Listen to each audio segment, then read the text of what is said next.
ನಮಸ್ಕಾರ, welcome back to ಗಂಧದ ಬೀಡು.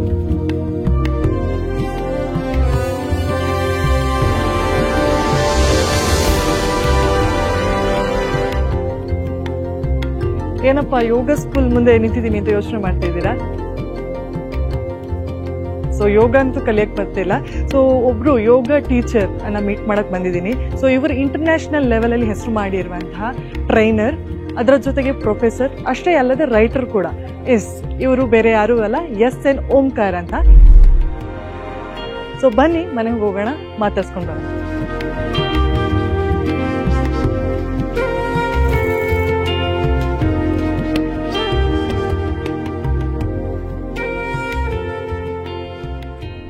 ನಮಸ್ತೆ ಬುಕ್ ಬ್ರಹ್ಮ ವೀಕ್ಷಕರಿಗೆಲ್ಲ ನಮಸ್ತೆ. ಸರ್ ಹೇಗಿದ್ದೀರಾ ಸರ್? ಚೆನ್ನಾಗಿದೆ. ನಿಮ್ಮಲ್ಲಿ ಕೇಳ್ಬೇಕು ಅಂತಾನೆ ಇಲ್ಲ ಅಂತ ಅನ್ಸುತ್ತೆ, ಯಾಕಂದ್ರೆ ಯೋಗ ಗುರುಗಳಿಗೆ ಬಹುಶಃ ಹೇಗಿದ್ದೀರಾ ಅಂತ ಕೇಳುವಂತಹ ಅಗತ್ಯ ಇಲ್ಲ. ಸೊ ನಾನು ಒಂದು ಪ್ರಶ್ನೆ ಕೇಳಲೇಬೇಕು ಸರ್. ನಿಮ್ಮ ಹೆಸರಲ್ಲೇ ಓಂಕಾರ ಇದೆ. ಯೋಗಕ್ಕೆ ಮೇನ್ ಆಗ್ಬೇಕಾಗಿರೋದು ನಾವು ಆರಂಭದಲ್ಲಿ ಮಾಡುವಂಥದ್ದು ಓಂಕಾರ. ಇದನ್ನ ಬಿಡಿಸಿ ಸರ್. ಏನೋ ನಮ್ಮ ತಾಯಿ ತಂದೆಯರ ಗುರು ಹಿರಿಯರ ಆಶೀರ್ವಾದ ಅನ್ಸುತ್ತೆ. ಹಾಗಾಗಿ ಇದು ಅನೇಕರಿಗೆ ಕೇಳ್ತಾರೆ ಹೆಸರು, ಆಮೇಲೆ ಏನಾದ್ರು ಬದಲಾಯಿಸ್ಕೊಂಡ್ರಂತ ಇಲ್ಲ. ನನಗೆ ಜನ್ಮತಃ ಈ ದೇಹಕ್ಕೆ ಇಟ್ಟಂತ ಹೆಸರು ಓಂಕಾರ. ಭಗವಂತನ ಅನುಗ್ರಹದಿಂದ ಅನ್ವರ್ಥನಾಮ ಆಗಿರ್ತಕ್ಕಂಥದ್ದು ಒಳ್ಳೇದು. ಓಕೆ. ಸೊ ಎಷ್ಟು ಖುಷಿ ಆಗುತ್ತೆ ಸರ್, ಯಾಕೆಂತಂದ್ರೆ ಎಷ್ಟೋ ಜನರಿಗೆ ವಿಭಿನ್ನವಾದಂತಹ ಹೆಸರನ್ನ ಇಡ್ತಾರೆ, ಬಟ್ ಆ ಹೆಸರಿಗೆ ತಕ್ಕ ಹಾಗೆ ನಾವು ಪ್ರೊಫೆಷನಲ್ ಇರಲ್ಲ. ಹಂಸಧ್ವನಿ ಅಂತ ಇಡ್ತಾರೆ, ಆದ್ರೆ ಸಿಂಗರ್ ಆಗಿರಲ್ಲ. ಸೊ ಈ ರೀತಿಯಾಗಿರತ್ತೆ. ಸೊ ನಿಮಗೆ ಎಷ್ಟು ಖುಷಿ ಆಗುತ್ತೆ ನನ್ನ ಹೆಸರಲ್ಲೇ ಓಂಕಾರ ಇದೆ ಅನ್ನುವಂಥದ್ದು? ಇಲ್ಲ, ಅದಕ್ಕಿಂತ ಹೆಚ್ಚಿಗೆ ನಮ್ಮ ತಾಯಿ ತಂದೆ ಗುರು ಹಿರಿಯರ ಆಶೀರ್ವಾದ ಮಾಡಿ ಹೆಸರಿಟ್ರು, ಹೆಸರಿಗೆ ಭಂಗ ಬರದಂತೆ ನಾನು ಜೀವನ ನಡ್ಸ್ಕೊಂಡೋಗಿರೋದು ಸಾಕು. ಕರೆಕ್ಟ್, ಅದೇ ಇಂಪಾರ್ಟೆಂಟ್, ಅದೇ ಮುಖ್ಯ. ಅಷ್ಟೇ. ಕರೆಕ್ಟ್. ಸೊ ಇನ್ನೊಂದು ನಾನು ಕೇಳಬೇಕು, ಏನು ಅಂತ ಹೇಳಿದ್ರೆ, ಬಾಲ್ಯದಲ್ಲಿ ಸಾಮಾನ್ಯವಾಗಿ ತಂದೆ ತಾಯಿಯಂದಿರು ಮಕ್ಕಳನ್ನ ಈ ಸಂಗೀತಗಳಿಗಾಗಿರ್ಬೋದು ಅಥವಾ ಗಂಡು ಮಕ್ಕಳು ಹುಟ್ಟಿದಂಥ ಟೈಮಲ್ಲಿ ಇನ್ಸ್ಟ್ರೂಮೆಂಟ್ ಕಲೀಲಿಕ್ಕಾಗಿರ್ಬೋದು, ಸೊ ಈ ರೀತಿಯಾದಂಥ ಹವ್ಯಾಸದೆಡೆಗೆ ಮುಖ ಮಾಡಿಸ್ತಾರೆ. ಆದ್ರೆ ನಿಮ್ದೆಲ್ಲೋ ತುಂಬಾ ವಿಭಿನ್ನ ಅಂತ ಅನ್ಸು. ಯಾಕಂತಂದ್ರೆ ಯೋಗ ಚಿಕ್ಕ ವಯಸ್ಸಿನಲ್ಲೇ ಯೋಗವನ್ನ ನೋಡ್ತೀರಾ, ಯೋಗವನ್ನ ಅಭ್ಯಾಸ ಮಾಡ್ಲಿಕ್ಕೆ ಸ್ಟಾರ್ಟ್ ಮಾಡ್ತೀರಾ. ಸೊ ಹೇಗಿತ್ತು ಸರ್ ಅವಾಗ ಮನೆಯವರ ಸಹಕಾರ? ನಮ್ಮ ಮನೆಯಲ್ಲಿ ನಮ್ಮ ತಾಯಿ ತಂದೆ ಸುಸಂಸ್ಕೃತರು, ಮತ್ತೆ ನಮ್ಮ ತಾಯಿ ತಂದೆ ನಮ್ಮ ತಾತ ಅಜ್ಜ ಅವರು ನೀಲಕಂಠ ಶಾಸ್ತ್ರಿಗಳು ಅಂತ. ಅವರು ಒಂದ್ ಸ್ವಲ್ಪ ಈ ಯೋಗ ಪದ್ಮಾಸನದಲ್ಲಿ ಕೂತ್ಕೊಳ್ಳೋರು, ಅವರು ಶತಾಯುಷಿಗಳು, ಮತ್ತೆ ಭಗವದ್ಗೀತೆ ಓದ್ತಾ ಇರೋರು. ಅದು ನನ್ನ ಮನಸ್ಸಿನ ಮೇಲೆ ಒಂದು ಆರಂಭಿಕ ಪ್ರಭಾವನ ಬೀರಿತ್ತು. ಹಾಗಾಗಿ ನನಗೆ ಯೋಗದ ಕಡೆಗೆ ಒಂದು ಸೆಳವು ಆಗ್ಲೇ ಉಂಟಾಗಿತ್ತು. ಮತ್ತೆ ಆಗ ತುಂಬಾ ಈಗಿರುವಂತೆ ತರಗತಿಗಳು ಹೆಚ್ಚಿಗೆ ಎಲ್ಲೆಲ್ಲೂ ನಡೀತಾ ಇದಾರದ್ದೇನಿರ್ಲಿಲ್ಲ. ಆಗ ಪ್ರಜಾಮತ ಅಂತ ಒಂದು ವಾರಪತ್ರಿಕೆ, ಅಲ್ಲಿ ಯಾರೋ ಒಬ್ರು ಲೇಖಕರು ಒಂದೊಂದು ಆಸನ ಒಂದೊಂದು ವಾರನು ಬರೆದು ಪ್ರಕಟಿಸೋರು. ಅಲ್ಲಿಂದ ಶುರು ಆಯ್ತು. ಅದ್ ನೋಡ್ಕೊಂಡು ಮಾಡ್ತಾ ಇದ್ದೆ ನಾನು. ಆಮೇಲೆ ಹಾಗೆ ತರಗತಿಗಳಿಗೆ ಸೇರ್ಕೊಂಡು ನನ್ನ ಆರಂಭಿಕ ಗುರುಗಳು ಎಚ್.ಎಸ್. ಅರುಣ್ ಅಂದ್ಬಿಟ್ಟು, ಅವರು ಯೋಗದ ಪ್ರಥಮ ಪಾಠಗಳನ್ನ ನನಗೆ ಚೆನ್ನಾಗಿ ಕಲಿಸಿದ್ರು. ನಂತರ ನನ್ನ ಅದೃಷ್ಟದಿಂದ ವಿಶ್ವವಿಖ್ಯಾತ ಯೋಗಾಚಾರ್ಯ ಬಿ.ಕೆ.ಎಸ್. ಅಯ್ಯಂಗಾರ್ ಅವರ ಸಂಪರ್ಕ ಬಂತು. ಅವರು ನನ್ನನ್ನು ಶಿಷ್ಯನಾಗಿ ಸ್ವೀಕರಿಸಿ ಸಾಕಷ್ಟು ವರ್ಷಗಳ ಕಾಲ ತರಬೇತಿಯನ್ನು ಕೊಟ್ಟರು, ಆಶೀರ್ವದಿಸಿದ್ರು. ಆಮೇಲೆ ಹಾಗೇನೆ ಇನ್ನ ಇತರ ಅನೇಕ, ಯಾಕೆಂದ್ರೆ ನಮ್ಮ ದೇಶದಲ್ಲಿ ಅನೇಕ ಗುರುಗಳಿದ್ದಾರೆ, ಅವರಿಂದ ಎಲ್ಲ ಮತ್ತೆ ಒಳ್ಳೊಳ್ಳೆಯ ವಿಷಯಗಳನ್ನ, ಅಂಶಗಳನ್ನ, ಯೋಗದ ವಿವಿಧ ಆಯಾಮಗಳನ್ನ ಸರಿಯಾದ ಸಮಯದಲ್ಲಿ ಕಲಿಯುವಂತ ಒಂದು ಅದೃಷ್ಟ ಒದಗಿ ಬಂದಿದ್ರಿಂದ ಇವತ್ತು ಈ ಮಟ್ಟಕ್ಕೆ ನಾನು ಒಂದು ಸಾಧನೆ ಅಲ್ಪ ಮಟ್ಟದಲ್ಲಾದ್ರೂ ಮಾಡ್ಲಿಕ್ಕೆ ಸಾಧ್ಯ ಆಯ್ತು. ಹೇಗಿತ್ತು ಸರ್ ನಿಮ್ಮ ಬಾಲ್ಯ? ಯಾಕೆಂತಂದ್ರೆ ಆಗ ಬಾಲ್ಯದಲ್ಲಿ ಏನಾಗುತ್ತೆ ಅಂತ ಹೇಳಿದ್ರೆ ಯೋಗ ಅನ್ನುವಂಥದ್ದು ಅಷ್ಟು ಪ್ರಭಾವ ಬೀಳಲಿಕ್ಕೆ ಸಾಧ್ಯ ಇರೋದಿಲ್ಲ. ಯಾಕಂತಂದ್ರೆ ಅವಾಗ ಆಟವೇ ನಮಗೆ ಏನಾಗಿರುತ್ತೆ ಅಂದ್ರೆ ವ್ಯಾಯಾಮ ಆಗಿರುತ್ತೆ ದೇಹಕ್ಕೆ. ಸೊ ಆ ಸಮಯದಲ್ಲಿ ನೀವು ಹೇಗಿತ್ತು ಅಂತ ಹೇಳಿ ಆರಂಭದ ದಿನಗಳಲ್ಲಿ? ಯಾಕೆಂತೇಳಿ ನಾವು ಬೆಳೆದಿದ್ದೆಲ್ಲ ಹಳ್ಳಿ ಕಡೆ. ನಮ್ಮ ತಂದೆ ಡಾಕ್ಟರ್ ಸುಬ್ರಾಮ್ ಜೋಯಿ ಶಾಲಾ ಮಾಸ್ತರ್ ಆಗಿದ್ರು. ಆಗಾಗ ವರ್ಗಾವಣೆ ಎಲ್ಲ ಆಗೋದ್ರಿಂದ ನಾವು ಬಹುಪಾಲು ಕಾಲ ತಲಕಾಡಲ್ಲಿ ಕಳೆದಿದ್ವಿ. ಮರಳು ಬಹಳ ಪ್ರಖ್ಯಾತಿ, ವೈದ್ಯನಾಥೇಶ್ವರನ ಸನ್ನಿಧಿ, ಪಂಚಲಿಂಗಗಳ ಬೀಡು. ಅಲ್ಲಿ ಮರಳು ಮರ, ಅಲ್ಲಿ ಮರಕೋತಿ ಆಟ ಆಡೋದು, ಬರೀ ಆಟದಲ್ಲೇ ಬಹಳಷ್ಟು ಕಳೆದಿದ್ವಿ ನಾವು. ಹಾಗಾಗಿ ನಮ್ದು ಬಾಲ್ಯ ಬಹಳ ರೋಚಕವಾಗಿತ್ತು. ನಮ್ದು ಒಂದು ಅದೃಷ್ಟದ ದಿನಗಳು ಮತ್ತೆ ಆಗ ಈಗಿರ್ತಂತ ಒತ್ತಡಗಳಿರ್ಲಿಲ್ಲ, ಕರೆಕ್ಟ್. ಈಗಿರ್ತಕ್ಕಂಥ ಟಿವಿ ಮೊಬೈಲ್ಗಳ ಅನ್ಯಾಕರ್ಷಣೆಗಳು ಇರಲಿಲ್ಲ. ಹಾಗಾಗಿ ಬಹುಪಾಲು ವೇಳೆ ಆಟದಲ್ಲಿ ಬಹಳ ಚೆನ್ನಾಗಿ ಕಳೆದಿದ್ವಿ. ಹಾಗಾಗಿ ನಮಗೆ ಮೊದಲಿಂದಾನು ಆ ದೇಹಕ್ಕೆ ಬೇಕಾಗಿರತಕ್ಕಂಥ ವ್ಯಾಯಾಮಗಳು ಯಾವುದೇ ಒಂದು ವಿಶೇಷ ಪ್ರಯತ್ನವಿಲ್ಲದೆ ಲಭ್ಯ ಆಗ್ತಾ ಇತ್ತು. ಕರೆಕ್ಟ್. ಮತ್ತೆ ಬಾಲ್ಯದಲ್ಲಿ ಆಗ ಈಗಿರ್ತಕ್ಕಂಥ ಒಂದು ಅನ್ಯಾಕರ್ಷಣೆಗಳು ಯಾವ್ಯಾವುದೋ ಕಡೆಗೆ ಮನಸ್ಸನ್ನ ಸೆಳೆಯುವಂತಹದ್ದು ಆಗಿರ್ಲಿಲ್ಲ. ಹಾಗಾಗಿ ಮನಸ್ಸು ಬಹಳ ಚೆನ್ನಾಗಿರೋದು ಬಾಲ್ಯ. ಹಾಗಾಗಿ ನಮ್ದು ಒಂದು ಅದ್ಭುತವಾದಂತ ಬಾಲ್ಯ ಅಂತ ಹೇಳ್ಬೇಕು. ಇನ್ನೊಂದು ನಂಗೆ ವಿಭಿನ್ನ ಅನ್ಸಿದೇನು ಅಂತ ಹೇಳಿದ್ರೆ, ವಿದ್ಯಾಭ್ಯಾಸ ಮತ್ತು ಹವ್ಯಾಸ ಅಂತ ಹೇಳಿ ಬಂದಾಗ ಎಲ್ಲೋ ಈಗದ ಯುವ ಜನಾಂಗ ಯಾವ ರೀತಿಯಾಗಿ ಆಗ್ತಿದೆ ಹೇಳಿದ್ರೆ, ಅಭ್ಯಾಸದ ಕಡೆಗೆ, ಹವ್ಯಾಸ ಯಾವ್ದಿದೆ ಅದರ ಕಡೆಗೆ ವಾಲ್ತಾ ಇದ್ದಾರೆ, ಇಲ್ಲ ಅಥವಾ ನಾವು ಏನೋ ಆಯ್ಕೆ ಮಾಡಿಕೊಂಡಂತ ಕ್ಷೇತ್ರ ಯಾವ್ದಿದೆ ಅದರಲ್ಲಿ ಮುಂದುವರಿತಾರೆ. ಬಟ್ ನಿಮ್ಮ ಒಂದು ಪ್ರೊಫೈಲ್ ಅನ್ನ ನೋಡಿದಾಗ ನನಗೆ ಅನ್ಸಿತ್ತು, ಸೊ ಒಬ್ಬ ಮನುಷ್ಯ ಇಷ್ಟೆಲ್ಲ ಕೆಲಸ ಮಾಡಲಿಕ್ಕೆ ಸಾಧ್ಯನಾ ಅಂತ ಹೇಳಿ. ಯಾಕಂತಂದ್ರೆ ವೃತ್ತಿಯಲ್ಲಿ ನೀವು ಪ್ರೊಫೆಸರ್ ಆಗಿದ್ದೀರಾ, ಸೊ ಅಧ್ಯಯನ ಮಾಡ್ತಾ ಇದ್ದೀರಾ, ಸಂಶೋಧನೆ ಮಾಡ್ತೀರಾ, ಸೊ ಎಲ್ಲದರ ಜೊತೆಗೆ ಯೋಗ ಅನ್ನುವಂಥದ್ದು ನಿಮಗೆ ಇದೆಲ್ಲ ಕೆಲಸಗಳಿಗೆ ಸಹಕಾರ ನೀಡುತ್ತಾ, ಹೇಗೆ ಸರ್? ಖಂಡಿತವಾಗಿ. ಯಾಕಂತ ಹೇಳಿದ್ರೆ ಯೋಗದ ಸರಿಯಾದ ನಿಟ್ಟಿನ ಅಭ್ಯಾಸ ನಾವು ಮಾಡಿದ್ರೆ ಮನಸ್ಸು ಬಹಳ ಆರಾಮಾಗಿರುತ್ತೆ, ಹೆಚ್ಚು ಏಕಾಗ್ರತೆ ಲಭ್ಯ ಆಗುತ್ತೆ. ಹಾಗಾಗಿ ನೀವು ಇನ್ನು ಯಾವುದೇ ಕೆಲಸವನ್ನು ಮಾಡ್ತಾ ಇರಿ, ಅದಕ್ಕೆ ಅದು ಪೋಷಕವಾಗುತ್ತೆ, ಪೂರಕವಾಗಿರುತ್ತೆ. ಹಾಗಾಗಿ ಯೋಗ ನಾನು ಇಲ್ಲಿ ಬರೋ ವಿದ್ಯಾರ್ಥಿಗಳಿಗೆ ಅದನ್ನ ಹೇಳ್ತಾ ಇರ್ತೀನಿ, ನಿಮ್ಮ ಪರೀಕ್ಷೆ ಇದ್ರೂ ಈ ಯೋಗವನ್ನ ಬಿಡಬೇಡಿ. ಯಾಕೆಂದ್ರೆ ಯಾವುದೋ ಪರೀಕ್ಷೆ ಒತ್ತಡ, ಯಾವುದೋ ವಿಶೇಷವಾಗಿ ಯಾವ್ದಾದ್ರು ಉನ್ನತ ವ್ಯಾಸಂಗಕ್ಕೆ ಹೋದಾಗ, ಅಥವಾ ಈ ಉನ್ನತ ವ್ಯಾಸಂಗ ಯಾಕೆ 12ನೇ ತರಗತಿ 10ನೇ ತರಗತಿಗೆ ಬಂದ್ರೆ ಇನ್ಯಾವುದು ಬೇಡ, ಬರೀ ಓದನ್ ಕಡೆ ಗಮನ ಕೊಡೋ ಅನ್ನೋ ಮಟ್ಟಕ್ಕೆ ಹೋಗಿರ್ತಾರೆ. ಆದ್ರೆ ಇಲ್ಲಿ ನಾವು ತಿಳ್ಕೊಬೇಕಾಗಿರೋದು, ನಾವು ಯೋಗಕ್ಕೆ ಒಂದಷ್ಟು ಆ ಸಾಧನೆಗೆ ಅವಕಾಶವನ್ನ ಕೊಟ್ರೆ, ಅದಕ್ಕೆ ಸಮಯವನ್ನ ಮೀಸಲಿಟ್ರೆ, ಅದು ನಮ್ಮ ಮಿಕ್ಕ ಯಾವುದೇ ಕೆಲಸ ಇರ್ಬೋದು, ಒಂದು ಆ ಉತ್ತಮವಾಗಿ ಅವುಗಳನ್ನು ನಿರ್ವಹಿಸೋದಕ್ಕೆ ಯೋಗ ಸಹಕಾರಿಯಾಗುತ್ತೆ. ಅದನ್ನ ಮತ್ತಷ್ಟು ಪರಿಣಾಮಕಾರಿಯಾಗಿ ಅದನ್ನ ಮಾಡೋದಕ್ಕೆ ಯೋಗ ಸಹಕರಿಸುತ್ತೆ. ಈಗಿನ ಯುವ ಜನಾಂಗ ಹೆಚ್ಚಾಗಿ ಯೋಗಕ್ಕೆ ಬರ್ತಾ ಇದ್ದಾರೆ. ಸೊ ನಿಮ್ಮ ಆರಂಭದಲ್ಲಿ ನೀವು ತರಗತಿ ಸ್ಟಾರ್ಟ್ ಮಾಡಿದಾಗ ಎಷ್ಟು ವಿದ್ಯಾರ್ಥಿಗಳಿದ್ರು, ಈಗ ಎಷ್ಟು ಬದಲಾಗಿದೆ ಸರ್? ಈಗ ಖಂಡಿತ ಇವತ್ತಿನ ದಿನಕ್ಕೆ ಯೋಗ ಮತ್ತು ಪ್ರಸ್ತುತ. ಕಾರಣ ಏನಪ್ಪಾ ಅಂತ ಹೇಳಿದ್ರೆ, ಮೊದಲನೇದಾಗಿ ಈಗ ನಾವು ಮೊದಲು ಒಂದು ದೈಹಿಕ ಮಟ್ಟದಲ್ಲೇ ತಗೊಂಡ್ರೆ, ಮೊದಲು ನಮ್ಮ ದೇಹಕ್ಕೆ ಸಿಕ್ಕುತ್ತಿದ್ದಂತಹ ಚಲನವಲನಗಳು ಈಗ ಲಭ್ಯ ಇಲ್ಲ. ಈಗ ನಾವು ಕೆಳಗಡೆ ಕೂತ್ಕೊಳ್ಳೋದೇ ಮರೆತು ಬಿಟ್ಟಿದ್ದೀವಿ. ಕೆಳಗಡೆ ಕೂತ್ಕೊಳ್ಳಲ್ಲ, ಕೆಳಗಡೆ ಕೂತ್ಕೊಂಡು ಹೇಳ್ತಾ ಇದ್ರೆ ಮಂಡಿ ತಾನೇ ಆರೋಗ್ಯವಾಗಿರುತ್ತೆ. ಬೆನ್ನುಗಂಬ ಮತ್ತು ಇವತ್ತೇನು ನಾವು ಈ ಸ್ಥಿರತೆಯ ಸ್ನಾಯುಗಳು, ಕೋರ್ ಮಸಲ್ಸ್ ಬಗ್ಗೆ ತುಂಬಾ ಮಾತಾಡ್ತಾ ಇರ್ತೀವಿ. ಕೋರ್ ಮಸಲ್ಸ್ಗೆ ಉತ್ತಮವಾದಂಥ ವ್ಯಾಯಾಮ ನಾವು ಕೂತು ನಿಂತಾಗ, ಮತ್ತೆ ಆಗ ಅನ್ಯ ಚಟುವಟಿಕೆಗಳು, ಬಾವಿಯಲ್ಲಿ ನೀರು ಸೇರ್ತಾ ಇದ್ವಿ, ನೆಲಬಾವಿ ಇತ್ತು, ಬಗ್ಗಿ ನೀರೆಳಿತಾ ಇದ್ವಿ, ಸೊಂಟದ ಸ್ನಾಯುಗಳು ಬಲಯುತವಾಗ್ತಾ ಇತ್ತು, ಹೆಚ್ಚು ಓಡಾಡ್ತಾ ಇದ್ವಿ. ಎಲ್ಲ ಚಿಕ್ಕ ಚಿಕ್ಕ ಸ್ಥಳಗಳಿಗೆ ಹೋಗ್ಬೇಕಾದ್ರು, ಅಂದ್ರೆ ಇಲ್ಲಿಂದ ಒಂದು ಅಂಗಡಿಗೆ ಹೋಗ್ಬೇಕಾದ್ರೂ ಈಗ ವಾಹನ ತಗೊಂಡು ಹೊರಟೋಗ್ತೀವಿ, ಹಾಗೆಲ್ಲ ಲಭ್ಯ ಇರ್ತಾ ಇರಲಿಲ್ಲ, ನಾವು ನಡೀತಾ ಇದ್ವಿ. ಹಾಗಾಗಿ ಈ ವ್ಯಾಯಾಮಗಳು ದೊರಕ್ತಾ ಇತ್ತು. ಒಂದು ಈಗ ಆ ಚಲನವಲನಗಳು ನಮ್ಮಲ್ಲಿಲ್ಲ. ಈಗ ಭುಜದ ಕೀಲಿಗೆ ನಾವು ಎಷ್ಟು ಚಲನೆ ಕೊಡ್ತೀವಿ, ಚಲನೇನೇ ಇಲ್ಲ. ಮೊದಲು ಬಟ್ಟೆ ಒಗೆಯೋದಿತ್ತು, ಆಮೇಲೆ ರುಬ್ಬುವುದು, ಇವೆಲ್ಲವೂ ಬಹಳ ಅದ್ಭುತವಾಗಿತ್ತು. ಈಗ ಅದೆಲ್ಲ ತಪ್ಪವಾಗಿದೆ. ಇಷ್ಟು ಅದ್ಭುತವಾದಂಥ ಕೀಲು ನಮಗೆ ಅಗತ್ಯ ಇದೆಯೇ ಅಂತ ನಾವು ಕೇಳ್ಕೊಬೇಕಾಗಿದೆ. ಈಗ ಈ ಕೀಲು ಚೆನ್ನಾಗಿ ಇಟ್ಕೋಬೇಕಂದ್ರೆ ಯಾವ ತರಗತಿಗೆ ಬರಬೇಕು, ಇಲ್ಲೆಲ್ಲ ಮಾಡಿಸ್ತೀವಿ. ಹಾಗಾಗಿ ಅದೊಂದು ಅನಿವಾರ್ಯ. ಎರಡನೇದು ಆಹಾರ ವಿಧಾನ. ಆವಾಗ ನಮಗೆ ಮನೆಯಲ್ಲಿ ನಮ್ಮಮ್ಮ ಏನ್ ಮಾಡಿರ್ತಾರೋ ಅದೇ ಆಹಾರ ಅಷ್ಟೇ.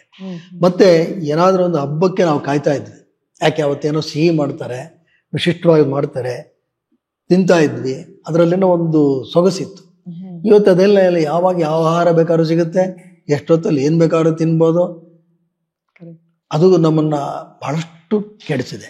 ಮತ್ತೆ ಹಿಂದೆ ಬೆಳಗ್ಗೆ ಎದ್ದಾದ ಮೇಲೆ ನಮ್ಮಮ್ಮ ಕಾಫಿ ಮಾಡಬೇಕಾದ್ರೆ ಸುಮಾರು 1 ಗಂಟೆಗಳ ಕಾಲ ಬೇಕಾಗಿತ್ತು. ಇದ್ದಿಲೋಲೆ ಅಂದ್ರೆ ಅದು ನಮಗೆ ಆ ಸಹನೆಯನ್ನ ಕಲಿಸೋದು. ಯಾವ್ದು ತಕ್ಷಣ ಸಿಗಲ್ಲ ಅಂತ. ಇವತ್ತು 1 ಗಂಟೆ ತಗೊಳ್ಳಿ ಕಾಫಿ ಮಾಡಕ್ಕೆ ಸಾಧ್ಯ ಇಲ್ಲ. ಇವತ್ತು ಯಾವ ಮಗನೂ ಕಾಯಲ್ಲ, ಇವತ್ತು ತಕ್ಷಣ ಎಲ್ಲ ಆಗ್ಬಿಡ್ಬೇಕು. ಅಂದ್ರೆ ಆ ಸಹನೆಯನ್ನು ಕಳ್ಕೊಂಡ್ಬಿಟ್ಟಿದ್ವಿ. ಇದೆಲ್ಲಕ್ಕಿಂತ ದೊಡ್ಡ ಒಂದು ಸಮಸ್ಯೆ ಅಂತ ಹೇಳಿದ್ರೆ ಇವತ್ತು ಅನ್ಯಾಕರ್ಷಣೆಗಳು. ಇವತ್ತಿನ ಈ ನಮ್ಮ ಈ ಚಲಿಸುವ ದೂರವಾಣಿ ಮೊಬೈಲ್ ಮತ್ತು ಟಿ ವಿ ಪರದೆ, ಇಲ್ಲಿ ಯುವಜನತೆಯ ಆ ಚೋದನಿಕಗಳು ಹಾರ್ಮೋನ್ಸ್ ಅವುಗಳನ್ನು ನಕಾರಾತ್ಮಕವಾಗಿ ಪ್ರೇರೇಪಿಸ್ತಕ್ಕಂತಹ ಅನೇಕವು ಬಂದ್ಬಿಡುತ್ತೆ. ಇದು ಇವತ್ತಿನ ಸಮಾಜದ ಒಂದು ದೊಡ್ಡ ತೊಡಕು.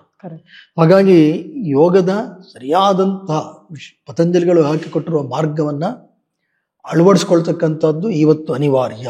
ಇದನ್ನು ಶಾಲಾ ಮಟ್ಟದಲ್ಲಿ ಮಾಡಬೇಕು, ಮನೆಗಳಲ್ಲೂ ಸಹ ಅಳವಡಿಸ್ಕೋಬೇಕು. ಯುವಜನತೆಯಂತೂ ಇದನ್ನು ಕಡ್ಡಾಯವಾಗಿ ಪಾಲಿಸಬೇಕು. ಬರೀ ಯೋಗ ಅಂತ ಹೇಳಿದ್ರೆ ಯೋಗಾಸನ ಮಾಡೋದು, ವಿವಿಧ ರೀತಿಯಲ್ಲಿ ಮಾಡೋದು, ಬಗ್ಗೋದು, ದೇಹವನ್ನು ಸಮತಟ್ಟಾಗಿ ಇಟ್ಕೊಳ್ಳೋದು, ಹೊಟ್ಟೆ ಕಾಣಬಾರದು ಮುಂದಕ್ಕೆ ಅನ್ನುವ ಒಂದು ರೀತಿಯಲ್ಲಿ ಇದ್ರೆ ಸಾಲದು. ನಾನು ಅದೇ ಕೇಳುವ ಅಂತ ಮಾಡಿದ್ದೆ. ಏನು ಅಂತ ಹೇಳಿದ್ರೆ ಸರ್, ಈಗ ಯಾವ ರೀತಿಯಾಗಿ ಬದಲಾಗಿದೆ ಅಂತ ಹೇಳಿದ್ರೆ, ಈ ಸೆಲೆಬ್ರಿಟಿಗಳು ಅನ್ನುವಂಥವ್ರು, ನೋನ್ ಪರ್ಸನ್ಸ್ಗಳಿದೇನಿದೆ ಅಂತ ಹೇಳಿದ್ರೆ, ಅವರ ಸೋಷಿಯಲ್ ಮೀಡಿಯಾಸ್ಗಳಲ್ಲಿ ಯೋಗ ಮಾಡೋದಾಗಿರ್ಬೋದು ಅಥವಾ ಎಕ್ಸಸೈಸ್ ಮಾಡುವಂಥ ಒಂದಷ್ಟು ಬಿಟ್ಟುಗಳನ್ನ ನೋಡಿ ಯುವ ಜನರಿಗೆ ಹೇಗೆ ಆಗಿದೆ ಅಂತ ಹೇಳಿದ್ರೆ, ಓ ಇದು ಫ್ಯಾಷನ್, ಸೊ ಯೋಗ ಬಿಕಮ್ ಫ್ಯಾಷನ್. ಸೊ ಇದ್ರ ಬಗ್ಗೆ ಏನ್ ಹೇಳ್ತೀರಾ ಅಂತ ಹೇಳಿ, ಈಗ ಫ್ಯಾಷನ್ ಆಗಿ ತಗೊಳ್ಳುವಂತಹ ಒಳ್ಳೇದು. ಯಾರನ್ನಾರು ನೋಡ್ಲಿ, ಆ ಉತ್ತಮವಾದ ಏನನ್ನೇ ಅಳವಡಿಸ್ಕೊಳ್ಳಿ, ಆದ್ರೆ ಕೇವಲ ಆ ದೈಹಿಕ ಕಸರತ್ತಿನಲ್ಲಿ ನಿಲ್ಲಬಾರದು. ನೀವು ದೇಹ ಚೆನ್ನಾಗಿಟ್ಕೋಬೇಕು, ಯಾತಕ್ ದೇಹ ಚೆನ್ನಾಗಿಟ್ಕೋಬೇಕು, ಇನ್ನಷ್ಟು ಜೀವನವನ್ನ ಚೆನ್ನಾಗಿ ಮಜಾ ಮಾಡ್ಬೋದು ಅನ್ನೋದು ಬೇಡ, ತಪ್ಪದು. ನಮ್ಮ ಇಂದ್ರಿಯ ಸುಖಗಳನ್ನ ಮತ್ತಷ್ಟು ಹೆಚ್ಚಾಗಿ ಪಡ್ಕೋಬಹುದು ಅನ್ನೋದಕ್ಕೋಸ್ಕರ ಆರೋಗ್ಯ ಬೇಕು ಅನ್ನೋದು ತಪ್ಪು. ಅದು ಬದಲಾಗಬೇಕು. ನೀವು ಯಾವುದೇ ಒಂದು ಕಾರಣಕ್ಕೆ ಬನ್ನಿ, ಯಾವುದೋ ಒಂದು ಸೆಲೆಬ್ರಿಟಿ ನೋಡ್ಕೊಂಡು ಬರ್ತೀರಾ, ಸಂತೋಷ, ಬನ್ನಿ. ಆದರೆ ನಂತರ ಆಳಕ್ಕೆ ಇಳಿಬೇಕು. ಪತಂಜಲಿಗಳು ಏನು ಹೇಳಿದ್ದಾರೆ? ಪತಂಜಲಿಗಳು ಯೋಗ ಸೂತ್ರ ಬರೆದಿದ್ದಾರೆ, 196 ಸೂತ್ರಗಳು ಬರೆದಿದ್ದಾರೆ. ಆಸನಗಳಿಗೆ ಅವರು ಮೀಸಲಾಗಿಟ್ಟಿರತಕ್ಕಂಥ ಕೇವಲ 3 ಸೂತ್ರಗಳು ಮಾತ್ರ. ಇನ್ನು ಮಿಕ್ಕೆಲ್ಲ ಅವರು ಮನಸ್ಸನ್ನು ಹೇಗೆ ಚೆನ್ನಾಗಿಟ್ಕೋಬೇಕು, ಈ ಮನಸ್ಸಿನಲ್ಲಿ ಆಗಿರ್ತಕ್ಕಂತಹ ಸಂಘರ್ಷಗಳು ಏನು, ಮತ್ತೆ ಇದನ್ನು ಹೇಗೆ ತಿಳಿ ಮಾಡ್ಕೋಬೇಕು, ಮನಸ್ಸನ್ನ ಸದಾ ಹೇಗೆ ಶಾಂತತೆಯಲ್ಲಿ ಇಟ್ಕೋಬೇಕು, ಇದು ಅವರು ಮಾಡಿರ್ತಕ್ಕಂಥ ಒಂದು ಅದ್ವಿತೀಯವಾದಂಥ ಕೊಡುಗೆ. ಮತ್ತೆ ಇದನ್ನ ಬಹಳ ವೈಜ್ಞಾನಿಕವಾಗಿ ಮಾಡಿದ್ದಾರೆ. ವೈಜ್ಞಾನಿಕ ಅಂತ ಯಾಕೆ ಹೇಳ್ತೀವಿ ಅಂತ ಹೇಳಿದ್ರೆ, ಅವರು ಪ್ರತಿಯೊಂದು ನಮ್ಮ ಮನಸ್ಸನ್ನು ನಾವೇ ಕೂತ್ಕೊಂಡು ಹೇಗೆ ಪರಿಶೀಲಿಸ್ಕೊಳ್ಳಬೇಕು, ಎಷ್ಟು ಅದ್ಭುತವಾಗಿ ಹೇಳ್ತಾರೆ. ಎಷ್ಟು ತರ ಯೋಚನೆ ಬರುತ್ತೆ ಅಂದ್ರೆ ಇವತ್ತು ಎಷ್ಟು ಜನ ಏನೇನು ಹೇಳ್ತಾರೆ, ಸಾವಿರಾರು ಕೋಟ್ಯಾಂತರ ಯೋಚನೆಗಳು ಬರುತ್ತೆ ಅಂತ ಹೇಳ್ತಾರೆ. ವಿಜ್ಞಾನನೇ ಏನು ಹೇಳುತ್ತೆ, ಈಗ ಅನೇಕ ಪತ್ರಿಕೆಗಳಲ್ಲಿ, ನಿಯತಕಾಲಿಕಗಳಲ್ಲಿ, ಜರ್ನಲ್ಸ್ನಲ್ಲಿ ಎಷ್ಟು ತರ ಯೋಚನೆಗಳು ಬರುತ್ತೆ ಅಂದ್ರೆ 3,000ದಿಂದ 40,000 ಯೋಚನೆಗಳು ದಿನಕ್ಕೆ ಬರುತ್ತೆ ಅಂತ ಅಧ್ಯಯನ ಮಾಡ್ತಾರೆ. ಪತ್ನಿಗಳು ಏನ್ ಮಾಡ್ತಾರೆ ಅಂತ ಹೇಳಿದ್ರೆ, ನೋಡಪ್ಪ ಎಷ್ಟು ಸಂಖ್ಯೆಯಲ್ಲಿ ಯೋಚನೆ ಬರುತ್ತೆ ಮುಖ್ಯ ಅಲ್ಲ, ಎಷ್ಟು ತರದ ಯೋಚನೆ ಬರುತ್ತೆ. ಅವ್ರು ಹೇಳ್ತಾರೆ 5 ತರದ ಕಡೆ ಯೋಚನೆ ಇರೋದು: ಪ್ರಮಾಣ, ವಿಪರ್ಯಾಯ, ವಿಕಲ್ಪ, ನಿದ್ರಾ, ಸ್ಮೃತಿ. ಇದು 5 ತರದ್ದು. ಈಗ 5 ಅಂದಾಗ ನಮಗೆ ನಮ್ಮನ್ನ ಪರಿಶೀಲನೆ ಮಾಡ್ಕೊಳ್ಳೋದು ಸುಲಭ ಆಗುತ್ತೆ, ನನ್ನಲ್ಲಿ ಏನ್ ನಡೀತಾ ಇದೆ ಗೊತ್ತಾಗುತ್ತೆ. ಮತ್ತೆ ಇದಕ್ಕೆ ಕಾರಣ ಏನು ಅಂತ ಹೇಳ್ತಾರೆ, ನಮ್ಮಲ್ಲಿ ಇರ್ತಕ್ಕಂತಹ ಕ್ಲೇಶಗಳು. ಹಾಗಾಗಿ ನಮಗೆ ಯಾವಾಗಲೂ ಏನೋ ಯೋಚನೆಗಳು ಬರ್ತಾನೆ ಇರುತ್ತೆ. ಪತಂಜಲಿಗಳು ಅದನ್ನು ಸಹ ವೈಜ್ಞಾನಿಕವಾಗಿ ಮಾಡಿಸ್ತಾರೆ. ಅವಿದ್ಯಾ, ಅಸ್ಮಿತ, ರಾಗ, ದ್ವೇಷ, ಅಭಿನವೇಶ, ಪಂಚಕ್ಲೇಶಗಳು ಅಂತ ಹೇಳ್ತಾರೆ. ಇದು ಬಹಳ ಸುಲಭವಾಗಿ ನಾವು ಹೆಚ್ಚಿಗೆ ಏನು ಮಾಡ್ಬೇಕಲ್ಲ, ನಾವೇ ಸುಮ್ಮನೆ ಕೂತು ಇದು ಹೌದಾ, ಇದು ಹೀಗ ಅಂತ ಒಂದು ವಿಚಾರ ಮಾಡಿದ್ರೆ ನಮ್ಗೆ ಗೊತ್ತಾಗ್ಬಿಡುತ್ತೆ. ಅಷ್ಟು ಸರಳವಾಗಿ ಪತಂಜಲಿಗಳು ನಮಗೆ ಯೋಗ ಸೂತ್ರಗಳನ್ನು ಕೊಟ್ಟಿದ್ದಾರೆ. ಹಾಗಾಗಿ ನಾವು ಯಾವುದೇ ಕಾರಣಕ್ಕಾಗಿ ಯೋಗಕ್ಕೆ ಬಂದ್ರು, ಯಾವುದೋ ಒಂದು ಆರೋಗ್ಯದ ಸಮಸ್ಯೆ ಇರುತ್ತೆ, ಯೋಗ ಮಾಡಬೇಕು ಅಂತ ಬರ್ತಾರೆ, ಒಳ್ಳೇದು, ಸಂತೋಷ. ನಮ್ಮಲ್ಲೂ ಯೋಗ ಥೆರಪಿ, ಯೋಗ ಚಿಕಿತ್ಸಾ ತರಗತಿಗಳನ್ನ ಮಾಡ್ತೀವಿ, ಒಳ್ಳೆ. ಆದರೆ ಕೇವಲ ಅಷ್ಟಕ್ಕೆ ಅನಾರೋಗ್ಯವನ್ನ ಸರಿಪಡಿಸ್ಕೋಬೇಕು ಅನ್ನೋದಕ್ಕೆ ಬರುವಂಥದ್ದು ಇತಿಮಿತಿಗೊಳಿಸ್ಕೋಬೇಡಿ. ಇದು ಜೀವನವನ್ನ ಹೇಗೆ ನಾವು ಸಾಫಲ್ಯಗೊಳಿಸ್ಕೋಬೇಕು. ಯಾಕೆಂದ್ರೆ ನಾವು ಏನೇ ಮಾಡಿದ್ರು ಮಾನಸಿಕ ನೆಮ್ಮದಿಗಾಗಿಯೇ ಮಾಡೋದು. ಆದ್ರೆ ಆ ನೆಮ್ಮದಿಯೇ ನಮಗೆ ದೊರಕದೇ ಇದ್ರೆ ಕಷ್ಟ. ಅದು ಪತಂಜಲಿಗಳು ಯೋಗವನ್ನ ಅದಕ್ಕೆ ಹಾಕೊಟ್ಟಿದ್ದಾರೆ. ಮನಸ್ಸನ್ನ ಪ್ರಸನ್ನತೆಯಿಂದ ಯಾವಾಗಲೂ ಹೇಗಿಟ್ಕೊಳ್ಳೋದು, ಅದನ್ನ ಪತಂಜಲಿಗಳು ನಮಗೆ ಹೇಳ್ಕೊಡ್ತಾರೆ. ಹಾಗಾಗಿ ಜೀವನದಲ್ಲಿ ನಾವು ಏನೇ ಗಳಿಸಿದ್ರು ಏನೇ ಮಾಡಿದ್ರು ನೆಮ್ಮದಿ ಇಲ್ಲ ಅಂತ ಹೇಳಿದ್ರೆ ಏನ್ ಪ್ರಯೋಜನನೇ ಇಲ್ಲ. ನಾವು ಎಂತ ದೊಡ್ಡ ಮಟ್ಟದಲ್ಲಿ ಹಣ ಮಾಡ್ಬೋದು, ಅಧಿಕಾರ ಮಾಡ್ಕೋಬೋದು, ಖ್ಯಾತಿಯನ್ನು ಗಳಿಸ್ಬೋದು, ಮಾನಸಿಕ ನೆಮ್ಮದಿ ಇಲ್ಲ ಅಂತ ಹೇಳಿದ್ರೆ ಅದು ಆರಾಮಿರೋದೇ ಇಲ್ಲ. ಪತಂಜಲಿಗಳು ಆ ಹಾದಿಯನ್ನು ತೋರಿಸ್ತಾರೆ.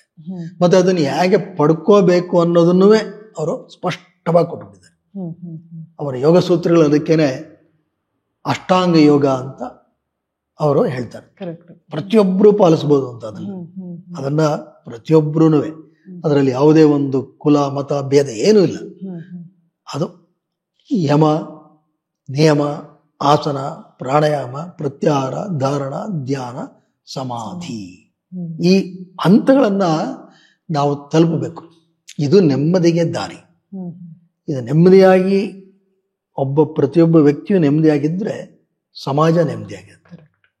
ಬಹಳ ಮುಖ್ಯ. ಯಾಕೆ ಇವತ್ತು ನಾವು ಸಮಾಜದಲ್ಲಿ ಅನೇಕ ಕ್ಷೋಭೆಗಳನ್ನು ಕಾಣ್ತಾ ಇರ್ತೀವಿ. ನಾವು ಅದನ್ನು ತಡಿಬೇಕು. ಅದಕ್ಕೆ ವಿವೇಕಾನಂದರು ಬಹಳ ಹಿಂದೆನೇ ಹೇಳಿದ್ರು, ಭಾರತೀಯರು ನಿಶ್ಚಿತವಾಗಿ ಆಧ್ಯಾತ್ಮಿಕ ಮೌಲ್ಯಗಳಿಗೆ ಗಮನ ಕೊಡಬೇಕು, ಬಹಳ ಮುಖ್ಯ. ಇದನ್ನ ಪ್ರತಿಯೊಬ್ಬರು ನಾವು ಅಳವಡಿಸ್ಕೋಬೇಕು. ಮತ್ತೆ ಪ್ರತಿಯೊಬ್ಬರೂ ನಾವು ಮೊಬೈಲ್ ಫೋನ್ಗಳಲ್ಲಿ ಇರ್ಬೋದು, ಟಿ ವಿಲಿ ಇರ್ಬೋದು, ಎಲ್ಲರೂ ಇಡೀ ಸಮಾಜ ಬಹಳ ಜವಾಬ್ದಾರಿಯನ್ನು ತೆಗೆದುಕೊಂಡು ಈ ವಿಶೇಷವಾಗಿ ಈ ಯುವಜನತೆಯ ಮನಸ್ಸು ಅನಗತ್ಯವಾಗಿ ತಲ್ಲಣಗಳಿಗೆ ಒಳಗಾಗದಂತೆ ನೋಡ್ಕೊಳ್ಳೋ ಜವಾಬ್ದಾರಿಯನ್ನು ವಹಿಸ್ಕೋಬೇಕು. ನೀವೀಗ ಮಾತನಾಡ್ತಾನೆ ಹೇಳಿದ್ರಿ ಸರ್, ಯೋಗಕ್ಕೆ ಯಾವುದೇ ಜಾತಿ ಮತ ಆಗಿರ್ಲಿ ರಿಲಿಜಿಯಸ್ ಏನೈತೆಯೋ ಅದರ ಶೇಡ್ ಇಲ್ಲ. ಬಟ್ ಎಲ್ಲೋ ಜಾತಿ ಆದ್ರೆ ಎಲ್ಲೋ ಇದು ಹಿಂದೂಯಿಸಮ್ಗೆ ಬೇಸ್ ಆಗಿರುವಂತದ್ದು ಅನ್ನುವಂತಹ ಯೋಚನೆ ಜನರಲ್ಲಿ ಇದೆ ಅಂತ ಅನ್ಸುತ್ತೆ ಸರ್ ನಿಮಗೆ? ಯಾಕಂದ್ರೆ ಯೋಗ ಬಂದ ತಕ್ಷಣ ನಾವು ಏನಂದ್ರೆ ಹಿಂದೂಯಿಸಮ್ ಅಂತ ಮೊದ್ಲೇನಿರ್ಲಿಲ್ಲ, ಇದ್ದಿದ್ದೇ ಇದು. ನೀವು ಆಳವಾಗಿ ನೋಡಿದ್ರೆ ಇದ್ದಿದ್ದೇ ಹಿಂದೂಯಿಸಮ್. ಆಮೇಲೆ ಬೇರೆ ಬೇರೆ ಎಲ್ಲ ಕಾಲಕ್ರಮದಲ್ಲಿ ಬಂದಿದ್ರಿಂದ ಇದಕ್ಕೊಂದು ಪ್ರತ್ಯೇಕವಾದ ಹೆಸರು ಬಂತಷ್ಟೆ. ಅದ್ ಬಿಟ್ರೆ ಹಿಂದೂಯಿಸಮ್ ನೀವು ಯಾವುದನ್ನೇ ನೋಡಿ, ಯೋಗ ಅಂತಲೇ ಮಿಕ್ಕಿದ್ದ ಅನೇಕವನ್ನು ಗಮನಿಸಿದ್ರೂ ಅದು ಸರ್ವವ್ಯಾಪಕವಾಗಿರ್ತಕ್ಕಂಥದ್ದು. ನಮ್ಮ ಉಪನಿಷತ್ತುಗಳು ನೋಡಿ, ಅದರಲ್ಲಿ ಯಾವುದೇ ಒಂದು ಮತಕ್ಕೆ ಸಂಬಂಧಪಟ್ಟಿದ್ದಲ್ಲ. ಅದು ಹೇಳಿರ್ತಕ್ಕಂಥದ್ದು ಒಂದು ಈ ಜೀವನದ ಅದ್ಭುತ ಸತ್ಯ. ಆ ಸತ್ಯ ಏನು ಅಂತ ತಿಳಿಸೋದಕ್ಕೆ ಅದೆಲ್ಲವನ್ನು ಮಾಡಿರೋದು. ಹಾಗಾಗಿ ಇದರಲ್ಲಿ ಯಾವುದೇ ಒಂದು ಮತ ಕುಲ ಆ ಥರ ಏನಿಲ್ಲ. ಮತ್ತೆ ನಮ್ಮಲ್ಲಿ ಕೆಲವು ಬಂದಂತ ಈ ಪೂಜಾ ವಿಧಾನಗಳು ಇದೆಲ್ಲನೂ ಪ್ರಮುಖ ಗುರಿ ಏನಪ್ಪಾ ಅಂತ ಹೇಳಿದ್ರೆ ನಿನ್ನ ಮನಸ್ಸು ನೆಮ್ಮದಿಯಾಗಿಟ್ಕೋಬೇಕು ನೀನು. ಯೋಗ ತಂದು ಕೊಡುವಂತ ಯೋಗ ಬೇರೆ ರೀತಿಯಾಗಿರುತ್ತೆ ಅಂತ ಹೇಳ್ಕೊಂಡು ನಮ್ಮ ಮೆಡಿಸಿನ್ಗಳಿಂದ ದೂರ ಇರಬೇಕು ಅಂತ ಹೇಳಿ ಆದ್ರೆ ನಾವು ಯೋಗ ಮಾಡಿದ್ರೆ ನಮ್ಮ ಯೋಗ ಬದಲಾಗ್ತದೆ. ಇಲ್ಲ, ಇಲ್ಲೂ ಇದು ಒಂದು ರೀತಿನಲ್ಲಿ ತಪ್ಪು ಕಲ್ಪನೆ. ಇದು ನಾವು ಈಗೀಗ ಕೇಳ್ತಾ ಇರತಕ್ಕಂತ ಒಂದು ಮಹಾವಾಕ್ಯ, ಯೋಗಯುಕ್ತ ರೋಗ ಮುಕ್ತ. ಇಲ್ಲ, ಖಂಡಿತವಾಗಿಲ್ಲ. ಯಾಕೆಂತ ಹೇಳಿದ್ರೆ ಈ ರೋಗಗಳು ಯಾವ್ಯಾವ ಕಾರಣಕ್ಕೆ ಬರುತ್ತೆ ಯಾರಿಗೂ ಇನ್ನೂ ಸರಿಯಾಗಿ ಗೊತ್ತಿಲ್ಲ. ಬರುತ್ತೆ. ಇದು ಬಹಳ ನಾವು ಸೂಕ್ಷ್ಮವಾಗಿ ತಿಳ್ಕೋಬೇಕು. ಆರೋಗ್ಯ ಬಹಳ ಮುಖ್ಯ. ಯೋಗ ಖಂಡಿತವಾಗಿ ದೇಹವನ್ನ ಸಾಕಷ್ಟು ಆರೋಗ್ಯವಾಗಿ ಇಟ್ಕೊಳ್ಳೋದಕ್ಕೆ ಸಹಾಯ ಮಾಡುತ್ತೆ, ಅನುಮಾನ ಇಲ್ಲ. ಹಾಗನ್ ಮಾತ್ರಕ್ಕೆ ನಾವು ಯೋಗ ಮಾಡ್ತಾ ಇದ್ದೀವಿ ನಮ್ಗೇನು ರೋಗನೇ ಬರಲ್ಲ, ಇಲ್ಲ, ಆ ಥರ ಇಲ್ಲ. ಜರ ವ್ಯಾಧಿ ಇದು ಯಾರು ತಪ್ಪಿಸ್ಕೊಳಕ್ಕಾಗಲ್ಲ. ಮುಪ್ಪು ವ್ಯಾಧಿ ಮತ್ತೆ ಸಾವು ಇದೆಲ್ಲ ನಮ್ಮಲ್ಲಿ ಇರ್ತಕ್ಕಂಥದ್ದೇ. ಇದನ್ನ ಒಪ್ಪಿ ನಾವು ಆರಾಮಾಗಿರ್ಬೇಕು. ಹಾಗೆ ಯೋಗ ಅಂತ ಹೇಳಿದ್ರೆ ಏನಪ್ಪಾ ಅಂತ ಹೇಳಿದ್ರೆ ನಾವು ಲಕ್ ಹೊಡೆದ್ರು ಆರಾಮಾಗಿರ್ಬೇಕು, ಲಕ್ವ ಹೊಡೆದ್ರು ಆರಾಮಾಗಿರ್ಬೇಕು, ಅದು ಯೋಗ. ಹಾಗಾಗಿ ನಮ್ಮಲ್ಲೆಲ್ಲ ತೋರಿಸಿ ರಾಮಕೃಷ್ಣ ಪರಮಹಂಸರು ಇರ್ಬೋದು, ಭಗವಾನ್ ರಮಣರು ಇರ್ಬೋದು, ಇಬ್ರಿಗೂ ಕ್ಯಾನ್ಸರ್ ವ್ಯಾಧಿ ಬಂತು. ಆದ್ರೆ ವ್ಯಾಧಿಯಿಂದ ಅವ್ರೇನು ನರಳಾಟಕ್ಕೆ ಕೊಡಲಾಗಲಿಲ್ಲ, ನೋವಿತ್ತು, ನರಳಾಟ ಇರಲಿಲ್ಲ, ಜೀವನವನ್ನು ಸ್ವೀಕರಿಸಿದ್ರು. ಇಂತಹ ಒಂದು ಮಹಾವ್ಯಾಧಿ ಬಂದ್ರೂ ಆರಾಮಾಗಿರ್ಬೋದು, ನೆಮ್ಮದಿಯಾಗಿರ್ಬೋದು ಅಂತ ತೋರಿಸಿದಂತ ಮಹಾನ್ ದಾರ್ಶನಿಕರು ಅವರು. ಹಾಗಾಗಿ ನಾವು ಖಂಡಿತ ಅನೇಕ ಕಾಯಿಲೆಗಳಿಂದ ಮುಕ್ತರಾಗೋದಕ್ಕೆ ಯೋಗ ಖಂಡಿತವಾಗಿ, ಅಥವಾ ಕಾಯಿಲೆಗಳನ್ನು ತಡೆಯೋದಕ್ಕೆ, ನಮ್ಮ ಆಂತರಿಕ ಪ್ರತಿರೋಧ ವ್ಯವಸ್ಥೆಯನ್ನು ಚೆನ್ನಾಗಿಟ್ಕೊಳ್ಳೋದಕ್ಕೆ ಯೋಗ ಅತ್ಯಂತ ಸಹಕಾರಿ. ಆದರೆ ಯೋಗ ಮಾಡ್ತಾ ಇದೀವಿ ಅಂದ ಮಾತ್ರಕ್ಕೆ ನಮ್ಗೆ ಯಾವುದೇ ಕಾಯಿಲೆ ಬರಲ್ಲ, ಯಾವುದೇ ರೋಗ ಬರಲ್ಲ, ವೈದ್ಯಕೀಯ ಇದೆಲ್ಲ ಬೇರೆ ವಿಧಾನಗಳು ಯಾವುದು ಬೇಡ, ಅದು ಸರಿ ಹೋಗೋದಿಲ್ಲ. ಅದ್ ಪಾಡ್ಗೆ ಅದಿರ್ಲಿ, ಸಂತೋಷ. ತೀರಾ ಕೆಲವು ವೇಳೆ ಹದ ತಪ್ಪಿದ್ರೆ ಖಂಡಿತವಾಗಿ ಅವುಗಳನ್ನು ಆಶ್ರಯಿಸೋದ್ರಲ್ಲಿ ಏನು ತಪ್ಪಿಲ್ಲ. ಆದರೆ ನಾವು ಯಾವುದೇ ಕಾಯಿಲೆ ಬಂದರೂ ಬೇರೆ ಅನ್ಯ ಆಲೋಪತಿ ಇರ್ಬೋದು, ಆಯುರ್ವೇದ ಇರ್ಬೋದು, ಚಿಕಿತ್ಸಾ ವಿಧಾನಗಳನ್ನು ಅಳವಡಿಸ್ಕೊಂಡ್ರೂ ಯೋಗ ಮಾಡೋದ್ರಿಂದ ಅವುಗಳಿಗೆ ಇನ್ನಷ್ಟು ಅದು ಪೂರಕವಾಗಿ ಕೆಲಸ ಮಾಡುತ್ತೆ. ಹಾಗಾಗಿ ಮತ್ತಷ್ಟು ಶೀಘ್ರವಾಗಿ ಗುಣಮುಖರಾಗೋದಕ್ಕೂ ಸಾಧ್ಯವಾಗುತ್ತೆ ಅಂತ ಖಚಿತವಾಗಿ ಹೇಳ್ಬೋದು. ಈ ಮಾತು ನೀವು ಹೇಳಿದೀಗ ತುಂಬಾ ಸತ್ಯ ಅಂತ ಅನ್ಸುತ್ತೆ ಸರ್. ಯಾಕೆಂತಂದ್ರೆ ಈಗದ ಜನ ಯಾವ ರೀತಿಯಾಗಿ ತಗೊಂತಾರೆ ಅಂತ ಹೇಳಿದ್ರೆ, ನಾನ್ ಕುಡಿತೀನಿ, ಸ್ಮೋಕ್ ಮಾಡ್ತೀನಿ, ನನಗೆ ಯಾವ ಕಾಯಿಲೆ ಬರೋದಿಲ್ಲ. ಆಕ್ಚುಲಿ ಅದು ಹೇಗೆ ಆಗ್ತಿದೆ ಅಂತ ಹೇಳಿದ್ರೆ, ಹೆಚ್ಚು ನೋಡಿದಾಗ ಸಾತ್ವಿಕ ಆಹಾರ ಸ್ವೀಕರಿಸುವವರಾಗಿರ್ಬೋದು, ಯೋಗ ಮಾಡೋದಾಗಿರ್ಬೋದು, ಅವರಿಗೆ ಹೆಚ್ಚು ಕಾಯಿಲೆಗಳು ಬಂದು ತೀರ್ಕೊಳ್ತಾರೆ ಬೇಗ. ಆದ್ರೆ ಈ ಕುಡಿಯುವ ಚಟಕ್ಕೆ ಬಿದ್ದವರಾಗಿರ್ಬೋದು, ಚೈನ್ ಸ್ಮೋಕರ್ಸ್ಗಳಾಗಿರ್ಬೋದು, ಅವ್ರಿಗೆ ಏನೂ ಆಗಲ್ಲ. ಸೊ ಇದು ಎಲ್ಲಿ ಮಿಸ್ ಹೊಡಿತಿದೆ ಅಂತ ಅನ್ಸುತ್ತೆ ಸರ್? ಯಾಕಂದ್ರೆ ಈ ಯುವ ಜನರನ್ನ ಈ ಕಡೆಗೆ ಬರೆಸ್ಲಿಕ್ಕೆ ಇದೆಲ್ಲೂ ಸಮಸ್ಯೆ ಆಗ್ತಿದೆ ಅಂತ ಅನ್ಸುತ್ತೆ ನಿಮಗೆ? ಇಲ್ಲ, ಖಂಡಿತ ಇಲ್ಲ. ಯಾಕಂದ್ರೆ ಹೇಳಿದ್ರೆ ಈ ಕುಡಿತ ಅಥವಾ ಧೂಮಪಾನ ಇದು ಆರೋಗ್ಯಕ್ಕೆ ಹಾನಿಕರ ಅಂತಕ್ಕಂಥದ್ದು ಹಲವಾರು ಅಧ್ಯಯನಗಳಿಂದ ಯಾವುದೇ ಅನುಮಾನಕ್ಕೆ ಕಾರಣವಿಲ್ಲದೆ ಸ್ಥಿರಪಟ್ಟಿರುವ ಸಂಗತಿ. ಇಲ್ಲಿ ಆರೋಗ್ಯ ಅಂದಾಗ ದೈಹಿಕ ಆರೋಗ್ಯ ಅಷ್ಟೇ ಅಲ್ಲ, ಮಾನಸಿಕ ಸ್ವಸ್ಥತೆ ಇದು ಬಹಳ ಮುಖ್ಯ. ಯಾಕೆಂತ ಹೇಳಿದ್ರೆ ಒಬ್ಬ ಮನಸ್ಸಿನ ಸಮತೋಲನ ತಪ್ಪದಾಗ್ಲೇನೆ ಈ ತರ ದುಶ್ಚಟಗಳಿಗೆ ನಾವು ಒಳಗಾಗ್ತಕ್ಕಂಥದ್ದು, ಅದು ಮೂಲ ಕಾರಣ. ಮತ್ತೆ ಈ ಕೆಲವು ಇರುತ್ತೆ, every rule as an exception ಅಂತ. ಕೆಲವರು ಏನು ಪಾಪ ಒಳ್ಳೆ ಅಭ್ಯಾಸಗಳಲ್ಲಿ ಇರ್ತಾರೆ, ಯಾವುದೋ ಒಂದು ಶ್ವಾಸಕೋಶದ ಕ್ಯಾನ್ಸರ್ ಬಂದ್ಬಿಟ್ಟಿರುತ್ತೆ, ಆಗುತ್ತೆ. ಅದು ನಾವು ನೋಡಿದ್ದೀವಿ. ಕೆಲವರು ಆರಾಮಾಗಿ ಧೂಮಪಾನ ಮಾಡ್ತಿರ್ತಾರೆ, ಎಲ್ಲ ಮಾಡ್ತಿರ್ತಾರೆ, 90 ದಾಟಿರ್ತಾರೆ, ಏನಾಗಿರಲ್ಲ. ಆ ಥರದ್ದು ಕೆಲವಿರುತ್ತೆ, ಅದು ಏನು ಮಾಡ್ಲಿಕ್ಕಾಗಲ್ಲ. ಅದು ಯಾವ್ಯಾವ ಕಾರಣಗಳು ಅಂತ ಯಾರಿಗೂ ಗೊತ್ತಿಲ್ಲ. ಅದು ಅವರ ಅನುವಂಶೀಯತೆ ಆಗಿರ್ಬೋದು ಅಥವಾ ಮತ್ತಾವುದೇ ಕಾರಣಗಳಿರ್ಬೋದು. ಆದರೆ ಈ ದುಶ್ಚಟಗಳಿಂದ ವೈಯಕ್ತಿಕವಾಗಿ ಸಾಮಾಜಿಕವಾಗಿ ತೊಂದರೆ ಇದೆ ಅಂತಕ್ಕಂಥದ್ದನ್ನ ಖಂಡಿತವಾಗಿ ನಾವೆಲ್ಲರೂ ಒಪ್ಕೊಳ್ಳೇಬೇಕು. ಅದರಿಂದ ಮುಕ್ತರಾಗೋದಕ್ಕೆ ಅದು ಇವತ್ತು ನೀವು ಹೇಳೋದ್ರಿಂದ ಹೇಳಬೇಕು, ವಿಶೇಷವಾಗಿ ಮಾದಕ ವಸ್ತುಗಳ ಸೇವನೆ ಅದು ಯುವಕರಲ್ಲಿ ತೀವ್ರ ರೀತಿಯಲ್ಲಿ ಅದು ಪರಿಣಾಮವನ್ನು ಬೀರ್ತಾ ಇದೆ. ಅದು ಈಗ ಫ್ಯಾಷನ್ ಆಗಿ ಬದಲಾಗಿದೆ. ಹೌದೌದು. ನಾವು ಎಷ್ಟು ಯೋಗ ತರಗತಿಗಳು ಜಾಸ್ತಿ ಮಾಡ್ತಾ ಇದೀವಿ ಅಂತಿದೀವೋ ಅದಕ್ಕೆ ಸಮಾನಾಂತರವಾಗಿ ಈ ಥರದ್ದು ಬೆಳೀತಾ ಇದೆ. ಎಚ್ಚರಿಕೆ ಬಹಳ ಖಂಡಿತ ಅಗತ್ಯ, ಇದನ್ನು ನಾವೆಲ್ಲರೂ ಗಮನಿಸಬೇಕು. ಹಾಗಾಗಿ ಈ ಯೋಗದ ಮೂಲಭೂತ ಮೌಲ್ಯಗಳು ವಿಶೇಷವಾಗಿ ಪತಂಜಲಿಗಳು ಹೇಳಿರ್ತಕ್ಕಂತಹ ಯಮ ನಿಯಮ, 5 ಸಾಮಾಜಿಕ ಕಟ್ಟಳೆಗಳು, 5 ವೈಯಕ್ತಿಕ ನಿಯಮಗಳನ್ನು ಹೇಳ್ತಾರೆ. ಅಹಿಂಸಾ, ಸ್ಥೇಯ, ಬ್ರಹ್ಮಚರ್ಯ, ಅಪರಿಗ್ರಹ, ಯಮಃ, ಶೌಚ, ಸಂತೋಷ, ತಪಸ್ವಾಧ್ಯಾಯ, ಈಶ್ವರ ಪ್ರಣಿಧಾನಾನಿ ನಿಯಮಃ. ಇದನ್ನ ನಾವು ಶಾಲಾ ಮಟ್ಟದಲ್ಲಿ ಇನ್ನೇನು ಆಸನ ಪ್ರಾಣಾಯಾಮ ಏನು ಕಲಿಸದೇ ಇದ್ರು ಏನು ನಷ್ಟ ಇಲ್ಲ, ಇವುಗಳನ್ನು ಕಲಿಸ್ಬೇಕು. ಇದನ್ನು ಕಲಿಸ್ತಾ ಇದ್ರೆ ಚಿಕ್ಕ ವಯಸ್ಸಿನಿಂದಾನೆ ಕಲ್ಸಕ್ಕೆ ಬೇರೆ ಬೇರೆ ರೀತಿ ಇದೆ. ತುಂಬಾ ಎಳೆ ಮಕ್ಕಳಿಗೆ ಕಥಾರೂಪದಲ್ಲಿ ನೋಡಪ್ಪ ಈ ಥರ ವಿವೇಕಾನಂದರು ಈ ಥರ ಇದ್ರು, ವಿವೇಕಾನಂದರು ಅಹಿಂಸೆಯನ್ನು ಪಾಲಿಸಿದ್ರಿಂದ ಏನೇನಾಯಿತು ಹೇಳಿ ಇದನ್ನೇ ಹಾಗೇ ಮಾಡ್ತಾ ಮಾಡ್ತಾ ಮಾಡ್ತಾ ಹೇಳ್ಕೊಡ್ತಾ ಇದ್ರೆ ದುಶ್ಚಟಗಳ ಅತ್ತ ಅವರು ಹೋಗಲ್ಲ. ಆಗ ಅವರು ವೈಯಕ್ತಿಕವಾಗಿ ಪರಿವರ್ತನೆ ಸಾಧ್ಯವಾಗುತ್ತೆ, ಸಾಮಾಜಿಕ ಪರಿವರ್ತನೆಯೂ ಸಾಧ್ಯವಾಗುತ್ತೆ. ಆ ಕಾರಣದಿಂದಾಗಿ ಪ್ರಾಯಶಃ ಈ ಯಮ ನಿಯಮಗಳನ್ನು ನಾವು ಬಹಳ ಗಹನವಾಗಿ ಪರಿಶೀಲಿಸ್ತಕ್ಕಂಥದ್ದು ಬಹಳ ಅಗತ್ಯ. ಈಗ ಯಾವ ರೀತಿಯಾಗಿ ಬದಲಾಗಿದೆ ಅಂತ ಹೇಳಿದ್ರೆ ನವಮಾಧ್ಯಮದ ಯುಗ. ಸೊ ಎಲ್ಲವೂ ಡಿಜಿಟಲೈಸ್ಡ್ ಆಗಿದೆ ಅಂತಾನೆ ಹೇಳ್ಬೋದು. ಈ ಯೋಗದಲ್ಲಿ ನೀವು ಸಾಕಷ್ಟು ಎಕ್ಸ್ಪೆರಿಮೆಂಟ್ಗಳನ್ನ, ಯಾಕೆಂತಂದ್ರೆ ಕಂಪ್ಲೀಟ್ ನಾವು ಡಿಜಿಟಲೈಸ್ ಆಗೋದು ಬೇಡ ಅಂತ ಹೇಳಕ್ಕೂ ಆಗಲ್ಲ, ನಮ್ದು ಅಭಿವೃದ್ಧಿ ಹೊಂದುತ್ತಿರುವಂತಹ ದೇಶ ಆಗಿರೋದ್ರಿಂದ.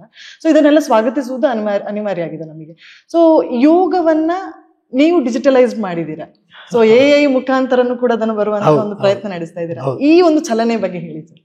ಈಗ ನೀವು ಬಹಳ ಒಳ್ಳೆ ಮಾತನ್ನ ಹೇಳಿದ್ರಿ.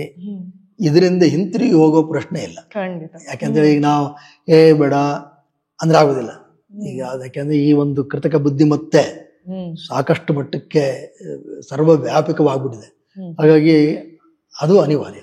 ಆದರೆ ಈ ಒಂದು ಸಾಧನವನ್ನ, ಈ ಒಂದು ಟೆಕ್ನಿಕ್ ಅನ್ನ ಹೇಗೆ ನಾವು ಪರಿಣಾಮಕಾರಿ ರೀತಿಯಲ್ಲಿ ಬೆಳೆಸ್ಕೋಬಹುದು ನೋಡ್ಬೇಕು. ಈ ದಿಶೆಯಲ್ಲಿ ನಾವು ಕೆಲವು ಕೆಲಸವನ್ನು ಮಾಡ್ತಾ ಇದ್ದೀವಿ. ಮೊದಲನೇದೇನಪ್ಪ ಅಂತ ಹೇಳಿದ್ರೆ, ಈ ಕೆಲವು ವ್ಯಾಯಾಮ ವಿಧಾನಗಳನ್ನು ಹೇಗೆ ಮನೆಯಲ್ಲೇ ಮಾಡ್ಬೋದು. ಮತ್ತೆ ಈಗ ಮಾಡಬೇಕಾದ್ರೆ ಏನಾದ್ರು ಒಂದು ನಾವು ಮೊಬೈಲ್ ಫೋನ್ ಉಪಯೋಗಿಸ್ಕೊಂಡು ಮಾಡ್ಬೋದು.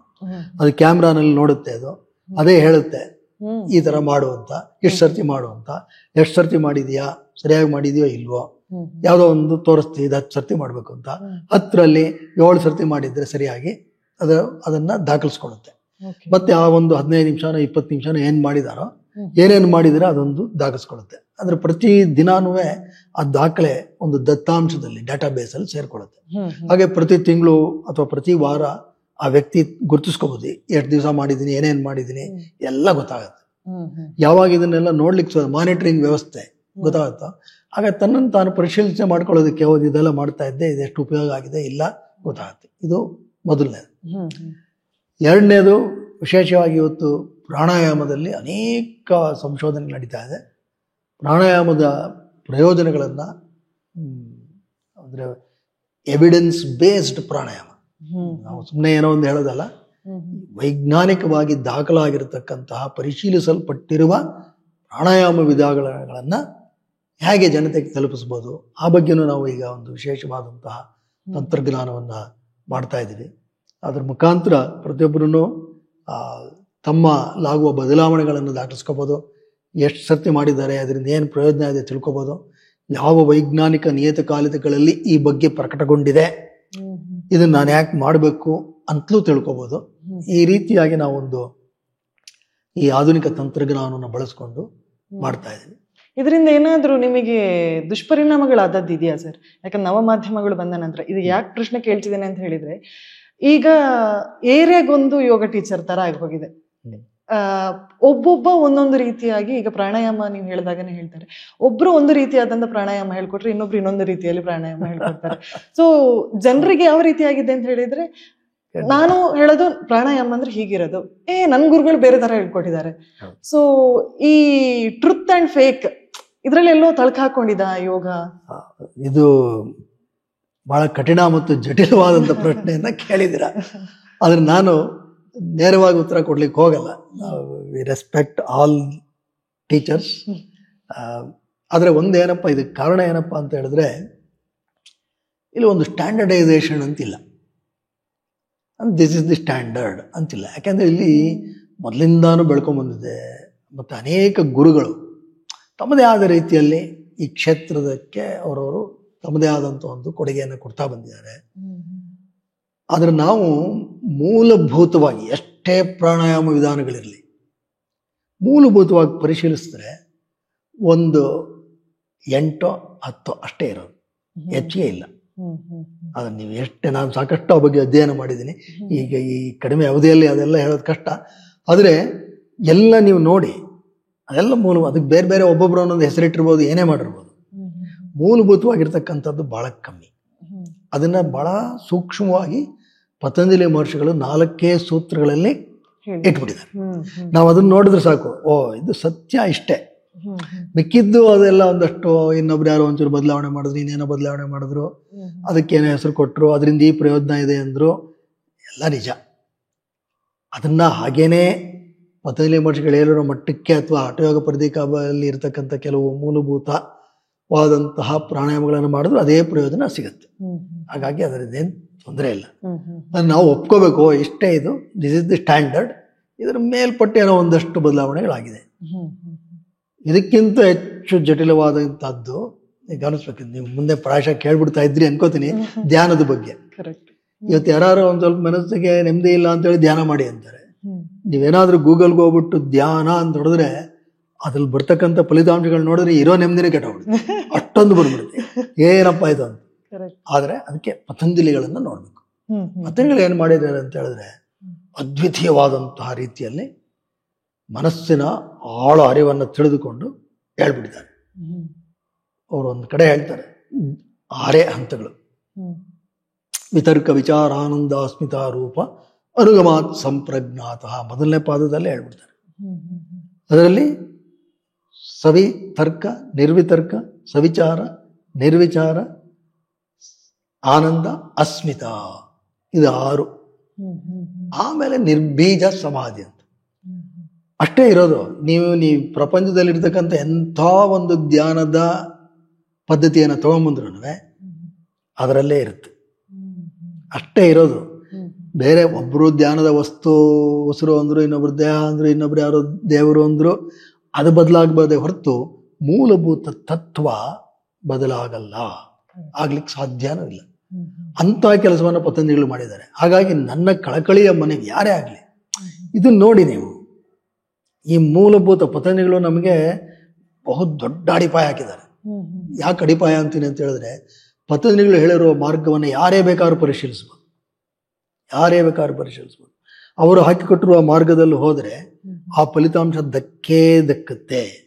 ಇದರ ಅರ್ಥ ಏನಪ್ಪಾ ಅಂತ ಹೇಳಿದ್ರೆ, ಆ ಫಲಿತಾಂಶಗಳು ನಾವು ಪುನರಾವರ್ತನೆಗೊಳಿಸಬಹುದು, ಸಾರ್ವತ್ರಿಕವಾಗಿ ಮಾಡಬಹುದು. ಅಂದ್ರೆ the results are repeatable, verifiable, that is science. ಹಾಗಾಗಿ ಪತಂಜಲಿ ಬಹುದೊಡ್ಡ ಆಧ್ಯಾತ್ಮಿಕ ವಿಜ್ಞಾನಿ, ಗ್ರೇಟ್ ಸ್ಪಿರಿಚುವಲ್ ಸೈಂಟಿಸ್ಟ್. ನಾವು ಅದನ್ನ ಆ ಚೌಕಟ್ಟಿನಲ್ಲಿ ಹೋದರೆ ಈ ಒಂದು ಗೊಂದಲಗಳು ನಮ್ಗೆ ಯಾರಿಗೂ ಇರ್ಲಿಕ್ಕೆ ಸಾಧ್ಯ ಇಲ್ಲ. ಗೊತ್ತಾಗ್ಬಿಡುತ್ತೆ, ಇದು ಇಷ್ಟು. ಅದಕ್ಕೆ ನಾವು ಪತಂಜಲಿಗಳಿಗೆ ಗೌರವ ಕೊಟ್ಟು ನಾವೆಲ್ಲವನ್ನ ಪತಂಜಲಿಗಳು ಹೇಳಿರ್ತಕ್ಕಂಥ ಒಂದು ಮಾಪಕ, ಸ್ಟ್ಯಾಂಡರ್ಡ್, ಅದಕ್ಕೆ ಎಲ್ರೂ ಬದ್ಧರಾದರೆ ಈ ಎಲ್ಲ ವಿವಿಧ ಏನೇನು ನಮಗೆ ಕನ್ಫ್ಯೂಷನ್ಸ್ ಇದೆಯೋ ಅದೆಲ್ಲ ನಿವಾರಣೆ ಆಗ್ಬಿಡುತ್ತೆ. ಅದರಲ್ಲಿ ಯಾವುದೇ ಸಂಶಯ ಇಲ್ಲ. That standard is Patanjali. If you adopt that standard, there is no problem. So ನೀವೀಗ ಅದೇ ಮಾತಾಡ್ತಾ ಹೇಳಿದ್ರಿ ಪತಂಜಲಿ ಅವರ ಆಸನಗಳ ಬಗ್ಗೆ ಆಗಿರ್ಬೋದು. ಸೊ ಆಸನಗಳು ಅಂತೇಳಿ ಬಂದಾಗ, ಯೋಗದಲ್ಲಿರುವಂತಹ ಆಸನಗಳು ಅಂತೇಳಿ ಬಂದಾಗ ಎಲ್ಲೋ ಒಂದು ಮಾತು ಕೇಳಿದ್ದೆ, ಜೀವಜಲಗಳು, ನಮ್ಮ ಪ್ರಕೃತಿಯಲ್ಲಿರುವಂತಹ ಎಷ್ಟು ಪ್ರಾಣಿ ಪಕ್ಷಿಗಳಿದೆಯೋ ಅಷ್ಟೇ ಆಸನಗಳಿವೆ ಅಂತ ಹೇಳ್ಕೊಂಡು. ಧಾವಂತಿ ಜೀವನಾನಿ ಯಾವಂತೋ ಜೀವರಾಶಯ. 84 ಲಕ್ಷ ಜೀವಿಗಳಿದ್ರೆ 84 ಲಕ್ಷ ವಿವಿಧ ರೀತಿಯ ಆಸನಗಳಿದೆ ಅಂತ. ನಿಜ. ಸೊ ನೀವು ಇದ್ರ ಬಗ್ಗೆ ಅನಾಲಿಸಿಸ್ ಮಾಡ್ತಾ ಹೋಗಿದ್ರಿ ನೀವು? ಇದ್ರ ಬಗ್ಗೆ ಅಂದ್ರೆ ಕೆಲವು, ಈಗ ವಿಶೇಷವಾಗಿ ಕೆಲವು ಆಸನಗಳನ್ನ ಕೊಟ್ಟಿದ್ದಾರೆ, ಇದಿಷ್ಟು ಸಾಕು ಅಂತ. ನಮ್ಮ ಪೂಜನೀಯ ಗುರುಗಳು BK ಅಯ್ಯಂಗಾರ್ ಅವರು ಸುಮಾರು 200 ಆಸನಗಳನ್ನು ಕೊಟ್ಟಿದ್ದಾರೆ ಅವರ ಪುಸ್ತಕದಲ್ಲಿ, ಲೈಟ್ ಆನ್ ಯೋಗ. ಅದರಲ್ಲಿ ಪ್ರಾಯಶಃ ಎಲ್ಲ ಬರುತ್ತೆ. ಮತ್ತೆ ಇವತ್ತಿನ ಒಂದು ಸ್ಪರ್ಧಾ ಯುಗದಲ್ಲಿ ಸೂರ್ಯ ನಮಸ್ಕಾರ ಅಷ್ಟನ್ನು ಒಂದಷ್ಟು ಅಳವಡಿಸ್ಕೊಂಡ್ರು ಸಾಕು. ನಮ್ಮ ಈ 600ಕ್ಕೂ ಮಿಗಿಲಾದಂಥ ಸ್ನಾಯು ವ್ಯವಸ್ಥೆಗೆ ಏನೇನು ಚಲನೆ ಬೇಕೋ ಎಲ್ಲ ಸಿಕ್ಬಿಡುತ್ತೆ. ಹಾಗಾಗಿ ನಾವು ಮಾಡ್ತಾ ಹೋದ್ರೆ ಒಂದೊಂದು ಚೂರು ಬದಲಾಯಿಸಿ ಒಂದೊಂದು ಹೆಸರು ಕೊಡ್ತಾ ಹೋಗ್ಬೋದು. ಈಗ ನಮ್ಮಲ್ಲೂ ಕುರ್ಚಿ ಬಳಸ್ತೀವಿ, ಈ ಥರ ಹಗ್ಗಗಳು ಬಳಸ್ತೀವಿ, ದಿಂಬು ಬಳಸ್ತೀವಿ, ಇಟ್ಟಿಗೆ, ಬೆಲ್ಟು ಇವುಗಳನ್ನ ಹಾಕಿ ವಿವಿಧ ರೀತಿಯಲ್ಲಿ ಮಾಡ್ತಾ ಇರ್ತೀವಿ. ಅದಕ್ಕೆ ಉದ್ದೇಶ ಏನಪ್ಪಾ ಅಂತ ಹೇಳಿದ್ರೆ, ಕೆಲವೆಲ್ಲ ನಮಗೆ ಕೆಲವ್ರಿಗೆ ಆಗದೇ ಇರೋದನ್ನು ಸುಲಭವಾಗಿ ಮಾಡ್ಬೋದು, ಹೆಚ್ಚು ಪರಿಣಾಮಕಾರಿಯಾದ ರೀತಿಯಲ್ಲಿ ಮಾಡ್ಬೋದು ಅನ್ನೋ ಉದ್ದೇಶದಿಂದ. ಅದರ ಮೂಲಭೂತವಾಗಿ ಆಸನಗಳನ್ನ ಮಾಡುವ ಉದ್ದೇಶ ಏನು ಅದನ್ನು ನಾವು ತಿಳ್ಕೋಬೇಕು. ಪತಂಜಲಿಗಳು ಹೇಳ್ತಾರೆ, ಸ್ಥಿರ ಸುಖಂ ಆಸನಂ. ನಿನಗೆ ಎಲ್ಲ ಮಟ್ಟದಲ್ಲೂ ಅದು ಸ್ಥಿರತೆಯನ್ನ, ಸುಖವನ್ನ ಕೊಡುವಂತ ಆಗಬೇಕು, ಅದು ಆಸನ. ಹಾಗಾದ್ರೆ ನಿಮ್ಮ ಪ್ರಕಾರ ಒಬ್ಬ ವ್ಯಕ್ತಿ ಯಾವೆಲ್ಲ ಆಸನಗಳನ್ನ ಮಾಡಿದ್ರೆ ತುಂಬಾ ಒಳ್ಳೇದು ಸರ್? ಪ್ರತಿಯೊಬ್ಬನು ಮಾಡ್ಬೇಕಾದಂತಹ ಆಸನಗಳು ಅದು ಅವರವರ ಒಂದು ವಯೋಧರ್ಮ, ಮನೋಧರ್ಮವನ್ನ ಅವಲಂಬಿಸಿರುತ್ತೆ. ಹಾಗಾಗಿ ಪ್ರತಿಯೊಬ್ಬರು ಎಲ್ಲವನ್ನ ಮಾಡಬೇಕು ಅನ್ನಕ. ಉದಾಹರಣೆಗೆ, ಯಾಕಂದ್ರೆ ಸಾಮಾನ್ಯವಾಗಿ ಹೇಳ್ತಾರೆ ಸೂರ್ಯ ನಮಸ್ಕಾರ ಪ್ರತಿಯೊಬ್ಬರು ಮಾಡ್ಬೇಕು. ಹಾಗೆಂತ ನೋಡಿದ್ರೆ ಕೆಲವರು ಈ ಬ್ಯಾಕ್ ಪೇನ್ ಇದ್ದವರಿಗೆ ಸೂರ್ಯ ನಮಸ್ಕಾರ ಮಾಡಿರೋದು ಎಫೆಕ್ಟ್ ಆಗಿದ್ದಿದೆ. ಹೌದೌದು, ಏನೋ ಒಂದು ಎಕ್ಸ್ಪೆರಿಮೆಂಟ್ ಮಾಡಿ ಬಹಳ ಒಳ್ಳೆ ಪ್ರಶ್ನೆ ಕೇಳಿದ್ರಿ. ಹಾಗಾಗಿ ಎಲ್ರಿಗೂ ಇದು ಒಂದು ಮಾನದಂಡ ಇಟ್ಬಿಟ್ಟು ಎಲ್ಲರೂ ಇದನ್ನೇ ಮಾಡ್ಬೇಕು ಆಗಲ್ಲ. One shoes fits all doesn't work. ಅದಕ್ಕೇನೆ ನಾವು ಈ ರೀತಿ ಕೆಲವು ಸಲಕರಣೆಗಳನ್ನ ಬಳಸ್ತೀವಿ. ಇಲ್ಲಿ ಕೆಲವರು ವಯಸ್ಸಾಗಿರೋರು ಬರ್ತಾರೆ, ಹೆಚ್ಚು ಬಗ್ಲಿಕ್ಕೆ ಆಗಲ್ಲ, ಅವ್ರಿಗೆ ಈ ತರದ ವ್ಯವಸ್ಥೆ ಕೊಡ್ತೀವಿ. ಕೆಲವ್ರು ಕೆಳಗಡೆನೆ ಕೂತ್ಕೊಳಕ್ ಆಗಲ್ಲ, ಅವ್ರು ಕುರ್ಚಿ ಮೇಲೆ ಕೂರ್ಸ್ ಮಾಡಿಸ್ತೀವಿ. ನೀವ್ ಯಾವ ರೀತಿ ಅನಾಲಿಸಿಸ್ ಮಾಡ್ತೀರಿ ಅಂತ ಹೇಳಿ? ಈಗ ಶುಗರ್ ಪೇಷಂಟ್ ಬರ್ತಾರೆ ಅಂತ ಹೇಳ್ಕೊಳ್ಳುವ, ಅಥವಾ BP ಇರೋರು ಬರ್ತಾರೆ, ಅಥವಾ ಏನೋ ಒಂದು ದೈಹಿಕ ಸಮಸ್ಯೆ ಇರೋರು ಬಂದಿರ್ತಾರೆ. ಸೊ ಒಬ್ಬ ಯೋಗ ಟೀಚರ್ ಆಗಿ ಅವರನ್ನ ಮೆಡಿಕಲಿ ಅನಾಲಿಸಿಸ್ ಮಾಡುವಂತದ್ದು ಇಂಪಾರ್ಟೆಂಟ್. ಖಂಡಿತ. ನಾವು ಅದನ್ನ ಹೇಗಿರುತ್ತೆ ನಿಮ್ಮ ಶೋಧ ಅಂತ ಹೇಳಿ? ಇಲ್ಲಿ ಯಾರೇ ಒಬ್ರು ಇಲ್ಲಿ ಬಂದ್ರು ಏನಾದ್ರು ಸಮಸ್ಯೆ ಅಂತ ಮೊದಲಿಗೆ ನಾವು ಅವ್ರು ಕೇಳೋದು ಏನಪ್ಪ, ವೈದ್ಯರ ಹತ್ರ ಹೋಗಿದ್ರಾ, ಯಾರು ತಪಾಸಣೆ ಮಾಡಿಸ್ಕೊಂಡಿದ್ದೀರಾ, ಏನ್ ಹೇಳಿದ್ದಾರೆ ಅಂತ ಹೇಳಿ. ಅಲ್ಲ ಕೆಲವು ಈ ಮೂಳೆ ಇದೆಲ್ಲ ತೊಂದರೆ ಇದ್ರೆ ನಾವು ನೋಡ್ತೀವಿ, ಏನು ಅವರು MRI ಏನಾದ್ರು ಮಾಡ್ತಾರೆ, ಎಕ್ಸ್ರೇ ಏನಾದ್ರು ಮಾಡಿಸಿದಾರ, ವೈದ್ಯರು ಏನು ಹೇಳಿದ್ದಾರೆ ನೋಡಿ. ತೀವ್ರತರವಾದಿದ್ರೆ ನಾವು ಕೆಲವು ಬಹಳ ಸುಲಭವಾಗಿರ್ತಕ್ಕಂಥದ್ದು ಕುರ್ಚಿ ಮೇಲೆ ಕೂರಿಸಿ ಕೆಲವೆಲ್ಲ ಮಾಡಿಸಿ ಹಂತವಾಗಿ ಇದರಿಂದ ಆರಾಮ ಸಿಕ್ಕಿದೆಯಾ ಏನು ಕೇಳಿ, ಆಮೇಲೆ ಮಿಕ್ಕಿದ ಹಾಗೆ ನಿಧಾನವಾಗಿ ಗ್ರೇಡೆಡ್ ಅಪ್ರೋಚ್, ಶ್ರೇಣೀಕೃತವಾಗಿ ಅವರನ್ನ ಮುಂದಕ್ಕೆ ತಗೊಂಡು ಹೋಗ್ತೀವಿ. ಹಾಗಾಗಿ ಇದು ಬಹಳ ಮುಖ್ಯ. ನಾವು ನೋಡ್ಬೇಕು, ಯಾವುದನ್ನು ಕಡೆಗಣಿಸಿ ಇದು ಮಾಡಿ ಇದಾಗ್ಬಿಡುತ್ತೆ ಅಂತ ಹೋಗ್ಬಾರ್ದು. ನಾವೇ ನಮ್ದು ಒಂದೇ ಒಂದು ಸೂತ್ರ ಏನಪ್ಪಾ ಅಂದ್ರೆ ಬೆಟರ್ ಸೇಫ್ ದೆನ್ ಸಾರಿ ಅಂತ. ಕ್ಷೇಮಕರು ಬರೋವರೆಗೆ ತೊಂದರೆ ಆಗಬಾರ್ದು. ಹಾಗಾಗಿ ನಾವು ಈ ಒಂದು ಕೆಲವು ಸೂಕ್ಷ್ಮತೆಗಳನ್ನು ಗಮನಿಸಲೇಬೇಕು, ಗಮನಿಸಿ ಮಾಡಲೇಬೇಕು. ಮತ್ತು ಇವತ್ತು ವೈದ್ಯಕೀಯ ಕ್ಷೇತ್ರದಲ್ಲೂ ಅನೇಕರಿಗೆ ಯೋಗದ ಬಗ್ಗೆ ಅರಿವು ಚೆನ್ನಾಗಿದೆ. ಅನೇಕರು ಇಲ್ಲಿ ಯೋಗಕ್ಕೂ ಕಳಿಸ್ತಾರೆ, ಅವರೇ ಹೇಳ್ತಾರೆ ಇಲ್ಲ ಇದು ಯೋಗ ಮಾಡಿ ಸರಿ ಹೋಗುತ್ತೆ ಅಂತ. ಮತ್ತೆ ಯೋಗ ಶಿಕ್ಷಕರದ್ದು ಇನ್ನೊಂದು ಜವಾಬ್ದಾರಿ ಏನಪ್ಪಾ ಅಂತ ಹೇಳಿದ್ರೆ, ಎಲ್ಲಿ ಇದು ನಿಜವಾಗ್ಲೂ ಉಪಯೋಗ ಆಗಲ್ವೋ ಅಲ್ಲಿ ಮೊದಲೇ ಹೇಳ್ಬಿಡ್ಬೇಕು, ಇದು ಉಪಯೋಗ ಆಗಲ್ಲಪ್ಪ, ನೀವು ಇದು ಸುಮ್ಮನೆ ಇದು ಮಾಡ್ಬಿಡಿ. ಅಲ್ಲೂ ಏನೋ ಮಾಡ್ಸಕ್ ಹೋಗೋದು, ಆ ರೀತಿ ಮಾಡದೇ ಇದ್ರೆ ಒಳ್ಳೇದು. ಸಾಕಷ್ಟು ಕೇಸುಗಳು ಆ ರೀತಿಯಾಗಿ ಆಗಿದೆ. ಇದೆ. ಮತ್ತೆ ಕೆಲವು ಮಾಡಿದ್ರೆ ಈಗ ಅಮೆರಿಕಾದಲ್ಲಿ ಅನೇಕ ಇದು ಒಂದು ಗುಂಪೆ ಏನ್ ಮಾಡಿದೆ, ಅನೇಕ ಲೇಖನಗಳನ್ನು ಬರೀತಾ ಇರ್ತಾರೆ, ಯೋಗ ರಿಲೇಟೆಡ್ ಇಂಜುರೀಸ್ ಅಂತಲೇ. ಅದಾಗಬಾರ್ದು. ನಾವು ಹೇಳ್ಕೊಡುವಾಗಲೂ ಎಚ್ಚರಿಕೆಯಿಂದ ಇರಬೇಕು. ಮತ್ತೆ ಇಲ್ಲಿ ಅಂದ್ರೆ ವಯೋಧರ್ಮ, ಅದಕ್ಕೆ ಹೇಳಿದ ನಾವು ಎಲ್ಲರೂ ಆಸನ ಮಾಡ್ಬೇಕು ಅಂದ್ರೆ ಪ್ರಾಣಾಯಾಮ ಅದು ಸಾಕಷ್ಟು ಕ್ಷೇಮಕರವಾಗಿ ಮಾಡ್ಬೋದು. ಕೆಲವು ಬಹಳ ಸುಲಭವಾದಂಥ ಪ್ರಾಣಾಯಾಮ ಪದ್ಧತಿಗಳಿದೆ, ವೈಜ್ಞಾನಿಕವಾಗಿ ಸ್ಥಿರೀಕರಿಸಲ್ಪಟ್ಟಿರ್ತಕ್ಕಂಥದ್ದು. ಅಂಥವಳು ಹೇಳ್ಕೊಟ್ರು ಅದರಿಂದ ಎಷ್ಟೋ ಜನಕ್ಕೆ ವಯಸ್ಸಾದವ್ರು ಅದರಿಂದಾನೇ ಉಪಯೋಗ ಆಗುತ್ತೆ. ಒಂದು ಮತ್ತೆ ಸುಲಭವಾದಂಥ ಧ್ಯಾನ ವಿಧಾನಗಳು, ಮತ್ತೆ ಜೀವನ ನೋಡುವ ಒಂದು ದೃಷ್ಟಿಕೋನವನ್ನು ಬದಲಾಯಿಸ್ಕೊಳ್ಳೋದು, ಇದೆಲ್ಲ ಯೋಗದ ಯಮ ನಿಯಮಗಳಲ್ಲಿ ಬಂದ್ಬಿಡುತ್ತೆ. ಇದೆಲ್ಲ ಇದು ಬಹಳ ಮುಖ್ಯ. ಹಾಗಾಗಿ ನಾವು ಒಟ್ಟಾರೆಯಾಗಿ ನೋಡ್ಬೇಕು. ಆಸನಗಳಿಂದಾನೇ ಎಲ್ಲ ಆಗ್ಬಿಡುತ್ತೆ, ನಾವು ಬಗ್ತೀನಿ ಇದರಿಂದ ಏನೋ ಆಗ್ಬಿಡುತ್ತೆ, ಅದು ತಪ್ಪು ಕಲ್ಪನೆ ಆಗುತ್ತೆ. ಇದು ಒಂದು ಒಟ್ಟಾರೆಯಾಗಿ ನಾವು ಅಭ್ಯಾಸ ಮಾಡಿ ಉತ್ತಮರಾಗಲಿಕ್ಕೆ ಖಂಡಿತ ಸಾಧ್ಯ. ಖಂಡಿತ. ಈಗ ನೀವು ಮಾತಾಡ್ತಾ ನನಗೊಂದು ಪ್ರಶ್ನೆ ಹೊಳ್ದದ್ದು ಏನು ಅಂತ ಹೇಳಿದ್ರೆ, ಸೊ ದೇಹ ದಂಡಿಸುವಿಕೆ ಅಂತ ಬಂದಾಗ ಇಲ್ಲಿ ಯೋಗ ಅಂತಿದೆ, ಎಕ್ಸಸೈಸ್ ಅಂತ ಇದೆ, ಜಿಮ್ ಏನಿದೆ ಈಗ ಬಂದಂತಹ, ಈ ರೀತಿಯಾಗಿ ಬೇರೆ ಬೇರೆ ರೀತಿಯಾಗಿದೆ. ಆದರೆ ಯುವ ಜನರು ಏನು ಹೇಳ್ತಿದ್ದಾರೆ ಅಂತ ಹೇಳಿದ್ರೆ, ನಾನು ಜಿಮ್ಗೆ ಹೋಗ್ತೇನೆ, ಅದು ಯೋಗನೇ. ಸೊ ಈ ಯೋಗ ಅನ್ನುವಂಥದ್ದು ಯಾವುದು, ಎಕ್ಸಸೈಸ್ ಅನ್ನುವಂಥದ್ದು ಯಾವುದು, ಜಿಮ್ ವರ್ಕ್ ಅನ್ನುವಂಥದ್ದು ಯಾವುದು? ಸೊ ಈ ಸಪ್ರೇಷನ್ ಎಲ್ಲೋ ಗೊತ್ತಾಗ್ತಿಲ್ಲ ಅಂತ ಅನಿಸ್ತಾ ಇದೆ ಸರ್ ನಿಮಗೆ? ಅಲ್ಲ, ಏನಿದು ಬಹಳ ಸುಲಭ. ಈಗ ನಾವು ಯೋಗ ಕ್ಲಾಸ್ಗೆ ಬರ್ತೀನಿ ಅಂತ ಇಟ್ಕೊಳ್ಳಿ, ಯೋಗ ತರಗತಿಯಲ್ಲೇ ಗೊತ್ತಾಯ್ತೆ, ಯಾವುದೋ ಒಂದು ಈ ಥರ ಏನೋ ಮಾಡ್ತೀನಿ ಆಸನ ಅಂತ ಇಟ್ಕೊಳ್ಳಿ, ಅದು ಎಕ್ಸಸೈಸ್ ಇಟ್ಕೊಳ್ಳಿ, ಜಿಮ್ಮಲ್ಲಿ ಏನೋ ಡಂಬಲ್ ಇಟ್ಕೊಂಡು ಹಿಂಗೆ ಅಂತೀನಿ ಅಂತ ಇಟ್ಕೊಳ್ಳಿ, ಎಲ್ಲ ಓಕೆ. ಈಗಿದ್ದಾಗ ನಾನು ಎಲ್ಲವನ್ನ ಗಮನಿಸ್ತಾ ಇದ್ದೀನ, ನನ್ನ ಮನಸ್ಸು ಬೇರೆ ಎಲ್ಲೋ ಹರಿದಾಡ್ತಿದ್ಯಾ? ಮನಸ್ಸೇ ಮುಖ್ಯ. ಮನಸ್ಸು ಇಲ್ಲಿದ್ದಾಗ ಇಲ್ಲಿರ್ಬೇಕು, ನನಗೆ ಗೊತ್ತಾಗಬೇಕು ಈ ಒಂದು ಆಂಟೀರಿಯರ್ ಡೆಲ್ಟಾಯ್ಡ್ ಮಸಲ್ ಸ್ಟ್ರೆಚ್ ಆಗ್ತಾ ಇದೆ, ನಾನು ಇಲ್ಲಿದ್ದೀನಿ, ನಾನು ಗಮನಿಸ್ತಾ ಇದ್ದೀನಿ, ಇಲ್ಲೇ ಇದ್ದೀನಿ, ನನ್ನ ಮನಸ್ಸಿನಲ್ಲಿ ಇನ್ನೇನು ಯೋಚನೆ ಇಲ್ಲ ಅಂತಕ್ಕಂಥ ಖಾತ್ರಿ ಇದ್ರೆ ಅದು ಸ್ಥಿರ ಸುಖ ಆಸನ. ನೀನು ಜಿಮ್ಮಲ್ಲಿ ಮಾಡ್ತೀಯೋ, ಯೋಗ ಕ್ಲಾಸಲ್ಲಿ ಮಾಡ್ತೀಯೋ, ಪಾರ್ಕಲ್ಲಿ ಮಾಡ್ತೀಯೋ, ಇಲ್ಲ. ಅದೇನು ಋಷಿಕೇಶದಲ್ಲಿ ಯೋಗ ಕ್ಲಾಸ್ ಕೂತ್ಕೊಂಡೆ ಹಿಂಗೆ ಅನ್ಕೊಂಬಿಟ್ಟು ಅಯ್ಯೋ ಅನ್ಕೊಂಡು ಎಲ್ಲೋ ಏನೋ ಯೋಚನೆ ಮಾಡ್ತಿದ್ರೆ ಅದು ಯೋಗ ಅಲ್ಲ. ಪತಂಜಲಿಗಳು ಅದಕ್ಕೇನೆ ಬಹಳ ಸುಂದರವಾದಂಥ ಕೊಟ್ಟಿದ್ದಾರೆ, ಸ್ಥಿರ ಸುಖಂ ಆಸನಂ. ಆಸನ ಮಾಡೋದ್ರ ಫಲ ಏನು ಅಂತ ಹೇಳ್ತಾರೆ, ತಥೋದ್ವಂದ್ವ ಅನಭಿಘಾತಃ. ದ್ವಂದ್ವಗಳಿರಲ್ಲ ನಿನ್ನಲ್ಲಿ, ಸುಖ ದುಃಖ ಏನಿರಲ್ಲ, ಆರಾಮಿರ್ತೇನೆ. ಒಂದು ಆಸನ ಮಾಡಿದ್ರೆ ಆರಾಮಿರ್ಬೇಕು. ನೀನು ಎಲ್ಲರೂ ಮಾಡು, ಆಗ ಅದಕ್ಕೆ ಆಸನ ಅಂತ ಹೆಸರು.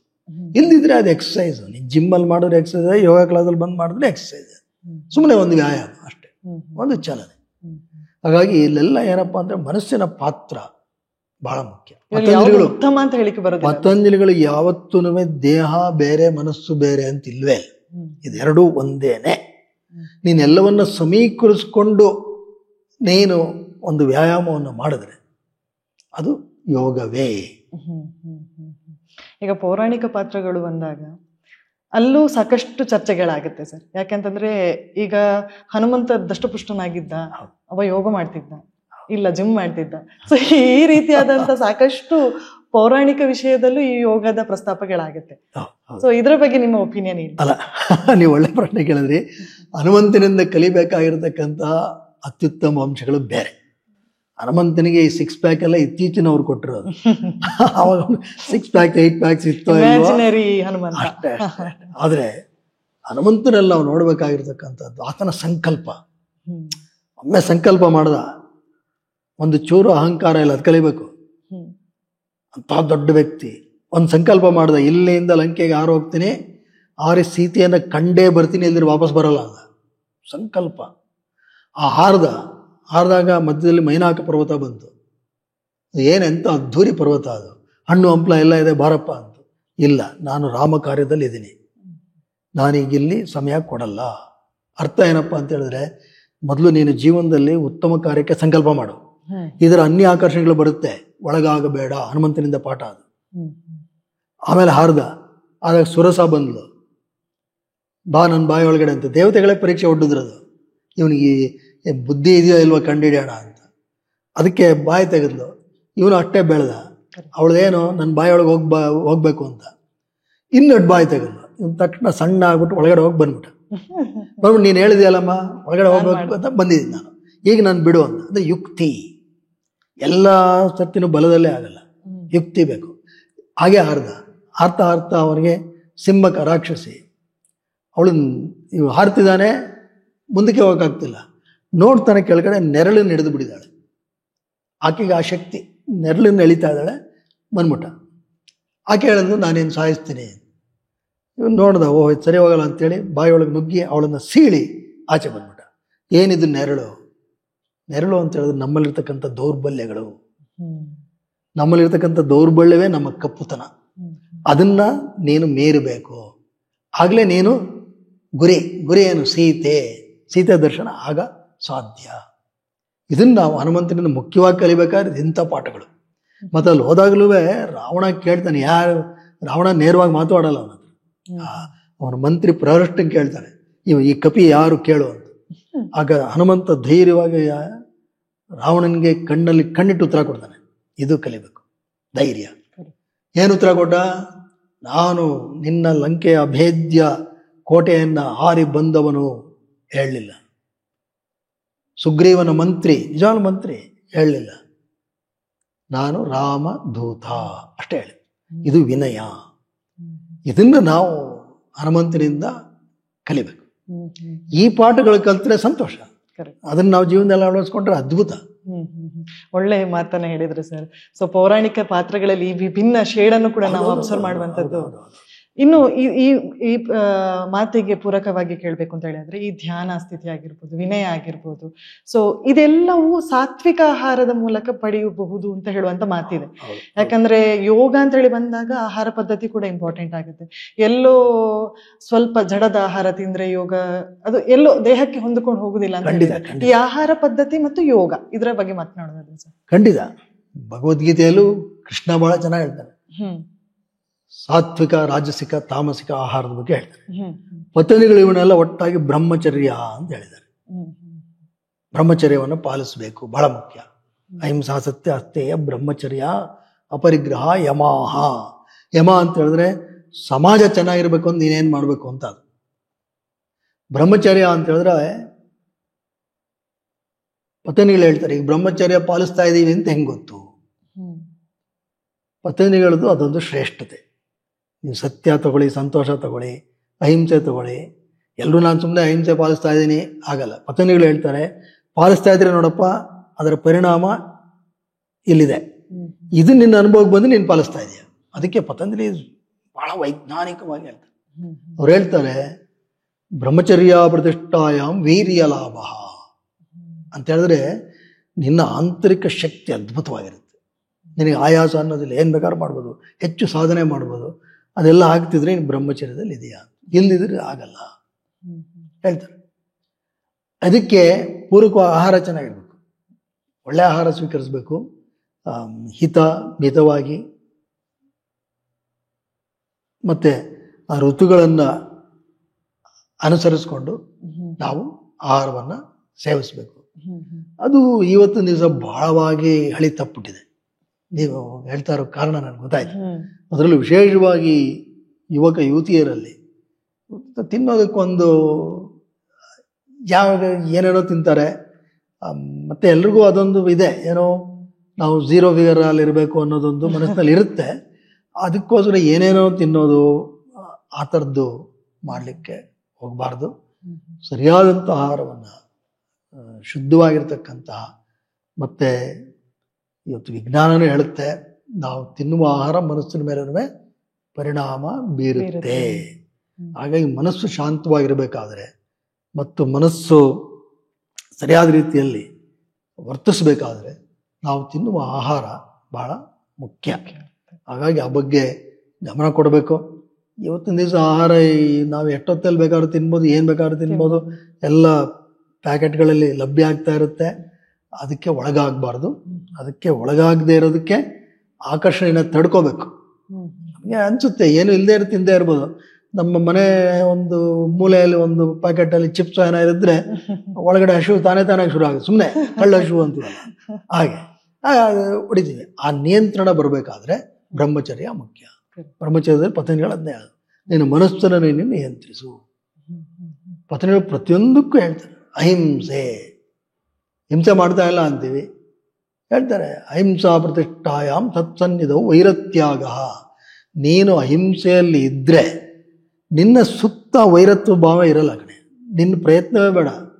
ಅದಕ್ಕೆ ಹಿಂದಿನ ಕಾಲಗಳಲ್ಲಿ ಸಂಪೂರ್ಣ ರಾಮಾಯಣದ ಅಗಸ್ತ್ಯಾಶ್ರಮದ ವರ್ಣನೆ ಬರುತ್ತೆ. ಅಲ್ಲಿ ಹುಲಿ ಮತ್ತು ಜಿಂಕೆ ಆರಾಮಾಗಿ ಒಟ್ಟೊಟ್ಟಿಗೆ ಆಟ ಆಡ್ಕೊಂಡಿದ್ವು. ಹುಲಿ ಎಂಥ ಪ್ರಾಣಿ, ಎಂಥ ಕ್ರೌರ್ಯ. ಅಗಸ್ತ್ಯರ ಆಶ್ರಮದ ಸುತ್ತಲಿರೋದ್ರಿಂದ ಅಗಸ್ತ್ಯರ ತಪಸ್ಸಿನ ಫಲ. ಅವರು ಒಂದು ಅಹಿಂಸೆಯಲ್ಲಿ ಎಷ್ಟು ಆಳವಾಗಿದ್ರು ಅಂದರೆ ಅವ್ರ ಸುತ್ತ ಎಲ್ಲೂ ವೈರತ್ವ ಹಿಂಸೆ ಇರ್ತಾ ಇರಲಿಲ್ಲ. ಹಾಗೆ ನಮಗೂ ಜೀವನಕ್ಕೆ ಅನುಭವಕ್ಕೆ ಬರಬೇಕು. ನಮ್ಮೊಡನೆ ಯಾರು ಜಗಳ ಆಡಲ್ಲ, ಆರಾಮಾಗಿರ್ತಾರೆ. ನಾವೆಲ್ಲೋದ್ರೂ ಅಲ್ಲಿ ವಾತಾವರಣ ತಿಳಿಯಾಗಿರುತ್ತೆ. ಇದರಿಂದ ನಮ್ಗೆ ಗೊತ್ತಾಗ್ತೇವೆ ನಾವು ಅಹಿಂಸೆಯಲ್ಲಿ ಸ್ಥಿರವಾಗಿದ್ದೀವಿ ಅಂತ. ಹಾಗಾಗಿ ಅದಕ್ಕೋಸ್ಕರನೇ ಪತಂಜಲಿ ಯೋಗ ಸೂತ್ರ ನಾವು ಆಳವಾಗಿ ನೋಡಿದಷ್ಟು ಅದರ ಒಂದು ಅವರ ಅದ್ಭುತ ಕೆಲಸ ಗೊತ್ತಾಗುತ್ತೆ. ನಾವು ಈ ದೃಷ್ಟಿಕೋನದಲ್ಲಿ ನಾವು ನಮ್ಮ ಜೀವನವನ್ನು ಮಾರ್ಪಾಟು ಮಾಡಿಕೊಂಡ್ರೆ ಪ್ರತಿಯೊಂದು ಪೌರಾಣಿಕವಾಗಲಿ ಉಪನಿಷತ್ತುಗಳಾಗಲಿ ಇಲ್ಲಿಂದ ಕಲಿಯತಕ್ಕಂಥದ್ದು ಬೇಕಾದಷ್ಟಿದೆ. ಯೋಗ ವಿಶೇಷವಾಗಿ ಇಂದಿನ ಯುವ ಜನತೆಗೆ, ಅದರಲ್ಲೂ ಅಷ್ಟಾಂಗ ಯೋಗ ಬಹಳ ಅದ್ಭುತವಾದಂಥ ಒಂದು ವೈಜ್ಞಾನಿಕ ವಿಧಾನ. ತುಂಬಾ ಒಳ್ಳೆ ಮಾತುಗಳನ್ನು ಹೇಳಿದ್ರೆ ಸರ್. ಸೊ ನಿಮ್ಮ ಅದರ್ ಏರಿಯಾ ಆಫ್ ಇಂಟ್ರೆಸ್ಟ್ ಅಂತೇಳಿ ಬಂದಾಗ ಯೋಗದ ಬಗ್ಗೆ ಸಾಕಷ್ಟು ವಿಚಾರಗಳನ್ನ ಮಾತನಾಡಿದ್ರಿ. ಸೊ ಇನ್ನೊಂದು ನನಗೆ ವಿಶೇಷ ಅನ್ಸಿರೋದು ಈ ಸ್ಯಾಟಲೈಟ್ ಇಮೇಜ್ ಪ್ರೊಸೆಸಿಂಗ್. ಸೊ ಇದ್ರಲ್ಲೂ ತಾವು ಕೆಲಸ ಮಾಡ್ತಾ ಇದ್ದೀರಾ. ಸೊ ಇದ್ರ ಬಗ್ಗೆ ನಮ್ಮ ವೀಕ್ಷಕರಿಗೆ ಹೇಳ್ಕೊಡ್ಬೋದು ಸರ್, ಏನಿದು ವಿಶೇಷ ಇಮೇಜ್? ಈ ಸ್ಯಾಟಲೈಟ್ ಇಂದ ಬೇಕಾದಷ್ಟು ಚಿತ್ರಣಗಳನ್ನು ತೆಗಿಬೋದು. ವಿವಿಧ ರೀತಿಯ ಸ್ಯಾಟಲೈಟ್ಗಳಿದೆ. ಅದರಿಂದ ಭೂಮಿಯ ಮೇಲೆ ಆಗ್ತಾ ಇರ್ತಕ್ಕಂಥ ಅನೇಕ ಪ್ರಕ್ರಿಯೆಗಳನ್ನು ತಿಳ್ಕೊಳ್ಳೋದಕ್ಕೆ ಸಾಧ್ಯ. ಈ ಬಗ್ಗೆ ನಾನು ಭಾರತೀಯ ವಿಜ್ಞಾನ ಮಂದಿರದಲ್ಲಿ ನನ್ನ ಕೆಲವು ವಿದ್ಯಾರ್ಥಿಗಳು PhD ಪದವಿಗಾಗಿ ಕೆಲಸ ಮಾಡಿದ್ದಾರೆ. ಬಗ್ಗೆ ಸಾಕಷ್ಟು ನಾವು ಅಂತಾರಾಷ್ಟ್ರೀಯ ನಿಯತಕಾಲಿಕೆಗಳಲ್ಲಿ ಪ್ರಕಟಿಸಿದ್ದೀವಿ, ಗೂಗಲಲ್ಲಿ ನೋಡ್ಬೋದು. ಏನಂತ ಹೇಳಿದ್ರೆ ಸ್ಯಾಟಲೈಟಲ್ಲಿ ಭೂಮಿಯ ಸಾಕಷ್ಟು ದೊಡ್ಡ ಭಾಗವನ್ನು ಒಮ್ಮೆಲೆ ಚಿತ್ರಿಸಿ ಇಲ್ಲಿ ಏನೇನು ನಡೀತಾ ಇದೆ, ಬದಲಾವಣೆಗಳು ಏನೇನು ಆಗ್ತಾ ಇದೆ. ಯಾಕೆಂತ ಹೇಳಿದ್ರೆ ಇವಾಗಂತೂ ಸಾಕಷ್ಟು ಉಪಗ್ರಹಗಳಿರೋದ್ರಿಂದ ಚಿತ್ರಗಳು ಪ್ರತಿನಿತ್ಯ ಆಗ್ತಾ ಇರ್ತಕ್ಕಂಥ ಬದಲಾವಣೆಗಳನ್ನು ಸಹ ಗ್ರಹಿಸ್ಬೋದು. ಅಷ್ಟು ಚಿತ್ರಗಳು ವಿವಿಧ ಉಪಗ್ರಹಗಳಿಂದ ನಮಗೆ ಲಭ್ಯ ಆಗುತ್ತೆ. ಅವುಗಳೆಲ್ಲ ಅಧ್ಯಯನ ಮಾಡಿ ಈ ಬದಲಾವಣೆ ಏನಾಗ್ತಾ ಇದೆ, ಮತ್ತು ವಿಶೇಷವಾಗಿ ಪ್ರವಾಹ ಆದಾಗ ಆ ಪ್ರವಾಹದ ಒಂದು ತೀವ್ರತೆ ಎಷ್ಟಿದೆ, ಇವುಗಳನ್ನೆಲ್ಲ ಕಂಡುಹಿಡಿಯೋದಕ್ಕೆ ಸಾಧ್ಯ. ಈ ಬಗ್ಗೆ ಎಲ್ಲ ಸಾಕಷ್ಟು ಪ್ರಯೋಗಗಳನ್ನು ಮಾಡಿದ್ದೀವಿ. ಮತ್ತು ಇತ್ತೀಚಿನ ದಿನಗಳಲ್ಲಿ ಮಾನವರಹಿತ ಪುಟ್ಟ ವಿಮಾನಗಳು, UAV ಅಂತ ಏನು ಕರಿತೀವಿ, ಡ್ರೋನ್ಸ್, ಇವುಗಳ ಬಗ್ಗೆನೂ ನಾವು ಕೆಲಸ ಮಾಡ್ತಾ ಇದ್ದೀವಿ. ನಮ್ಮದು ಒಂದು ಆಫ್ ದಿ ಭಾರತದಲ್ಲಿ ಒಂದು ಅತ್ಯಂತ ಹಳೆಯ ಡ್ರೋನ್ ಲ್ಯಾಬ್ ಅಂತ ಹೇಳ್ಬೋದು ನಮ್ಮ ಒಂದು ಲ್ಯಾಬ್ ಭಾರತೀಯ ವಿಜ್ಞಾನ ಮಂದಿರದಲ್ಲಿ. ಅಲ್ಲಿ ನಾವು ಸಾಕಷ್ಟು ಸಂಶೋಧನೆ, ಯಾಕೆಂದರೆ ಡ್ರೋನ್ ಉಪಯೋಗಿಸಿ ಇನ್ನೂ ಸ್ಪಷ್ಟವಾದ ಚಿತ್ರಣಗಳನ್ನು ಪಡ್ಕೋಬೋದು ಭೂಮಿದು. ಮತ್ತು ಇವುಗಳೆರಡುಗಳನ್ನು ಹೇಗೆ ನಾವು ಸರಿಯಾದ ರೀತಿಯಲ್ಲಿ ಉಪಯೋಗಿಸ್ಕೊಂಡು ಪ್ರಯೋಜನ ಪಡ್ಕೋಬಹುದು ಅನ್ನೋದ್ರ ಬಗ್ಗೆನೂ ಪ್ರಯೋಗ ಮಾಡ್ತಾ ಇದ್ದೀನಿ. ನಾನು ಆಗ ಯೋಗದಲ್ಲಿ ಒಂದು ವಿಚಾರವನ್ನು ಕೇಳಬೇಕಿತ್ತು, ಮರ್ತ್ಬಿಟ್ಟೆ. ಏನಪ್ಪಾ ಅಂತ ಹೇಳಿದ್ರೆ, ಈ ಸೆಲೆಬ್ರಿಟಿ ಅವಾಗ ನಾನು ಮಾತನಾಡಿದಾಗ ಹೇಳಿದ್ದೆ, ಸೆಲೆಬ್ರಿಟಿಗಳು ಯೋಗದಲ್ಲಿ ಬರೋದ್ರಿಂದ ಇನ್ಫ್ಲುಯೆನ್ಸ್ ಆಗಿ ಜನಗಳು ಯೋಗಕ್ಕೆ ಬರ್ತಾ ಇದ್ದಾರೆ ಅಂತ ಹೇಳಿ. ಸೊ ತಾವು ಕೂಡ ಹಾಗೆ ಸಾಕಷ್ಟು ಕ್ರಿಕೆಟ್ ಆಟಗಾರರಿಗೆ, ಸಚಿನ್ ತೆಂಡೂಲ್ಕರ್ನಿಂದ ಹಿಡಿದು ಕ್ರಿಕೆಟ್ ದೇವರಿಗೆ ನೀವು ಗುರು ಆಗಿದ್ದವರು. ಸೊ ಆ ದಿನಗಳನ್ನ ನೆನಪಿಸ್ಕೊಳ್ಬೋದಾ ಸರ್? ಹೇಗಿತ್ತು ಟ್ರೈನಿಂಗ್ ಮಾಡಿದಂತ ಟೈಮ್? ಯಾಕೆ ಅಂತ ಹೇಳಿದ್ರೆ ನಾನು ಬಹಳ ವರ್ಷಗಳು 1995ರಿಂದ ಕ್ರಿಕೆಟ್ನ ಒಡನಾಟ. ಅವಾಗ ಬ್ರಿಜೇಶ್ ಪಟೇಲ್ ಕ್ರಿಕೆಟ್ ಕ್ಲಿನಿಕಲ್ಲಿ ಯೋಗ ಮಾಡ್ತಾ ಇದ್ವಿ.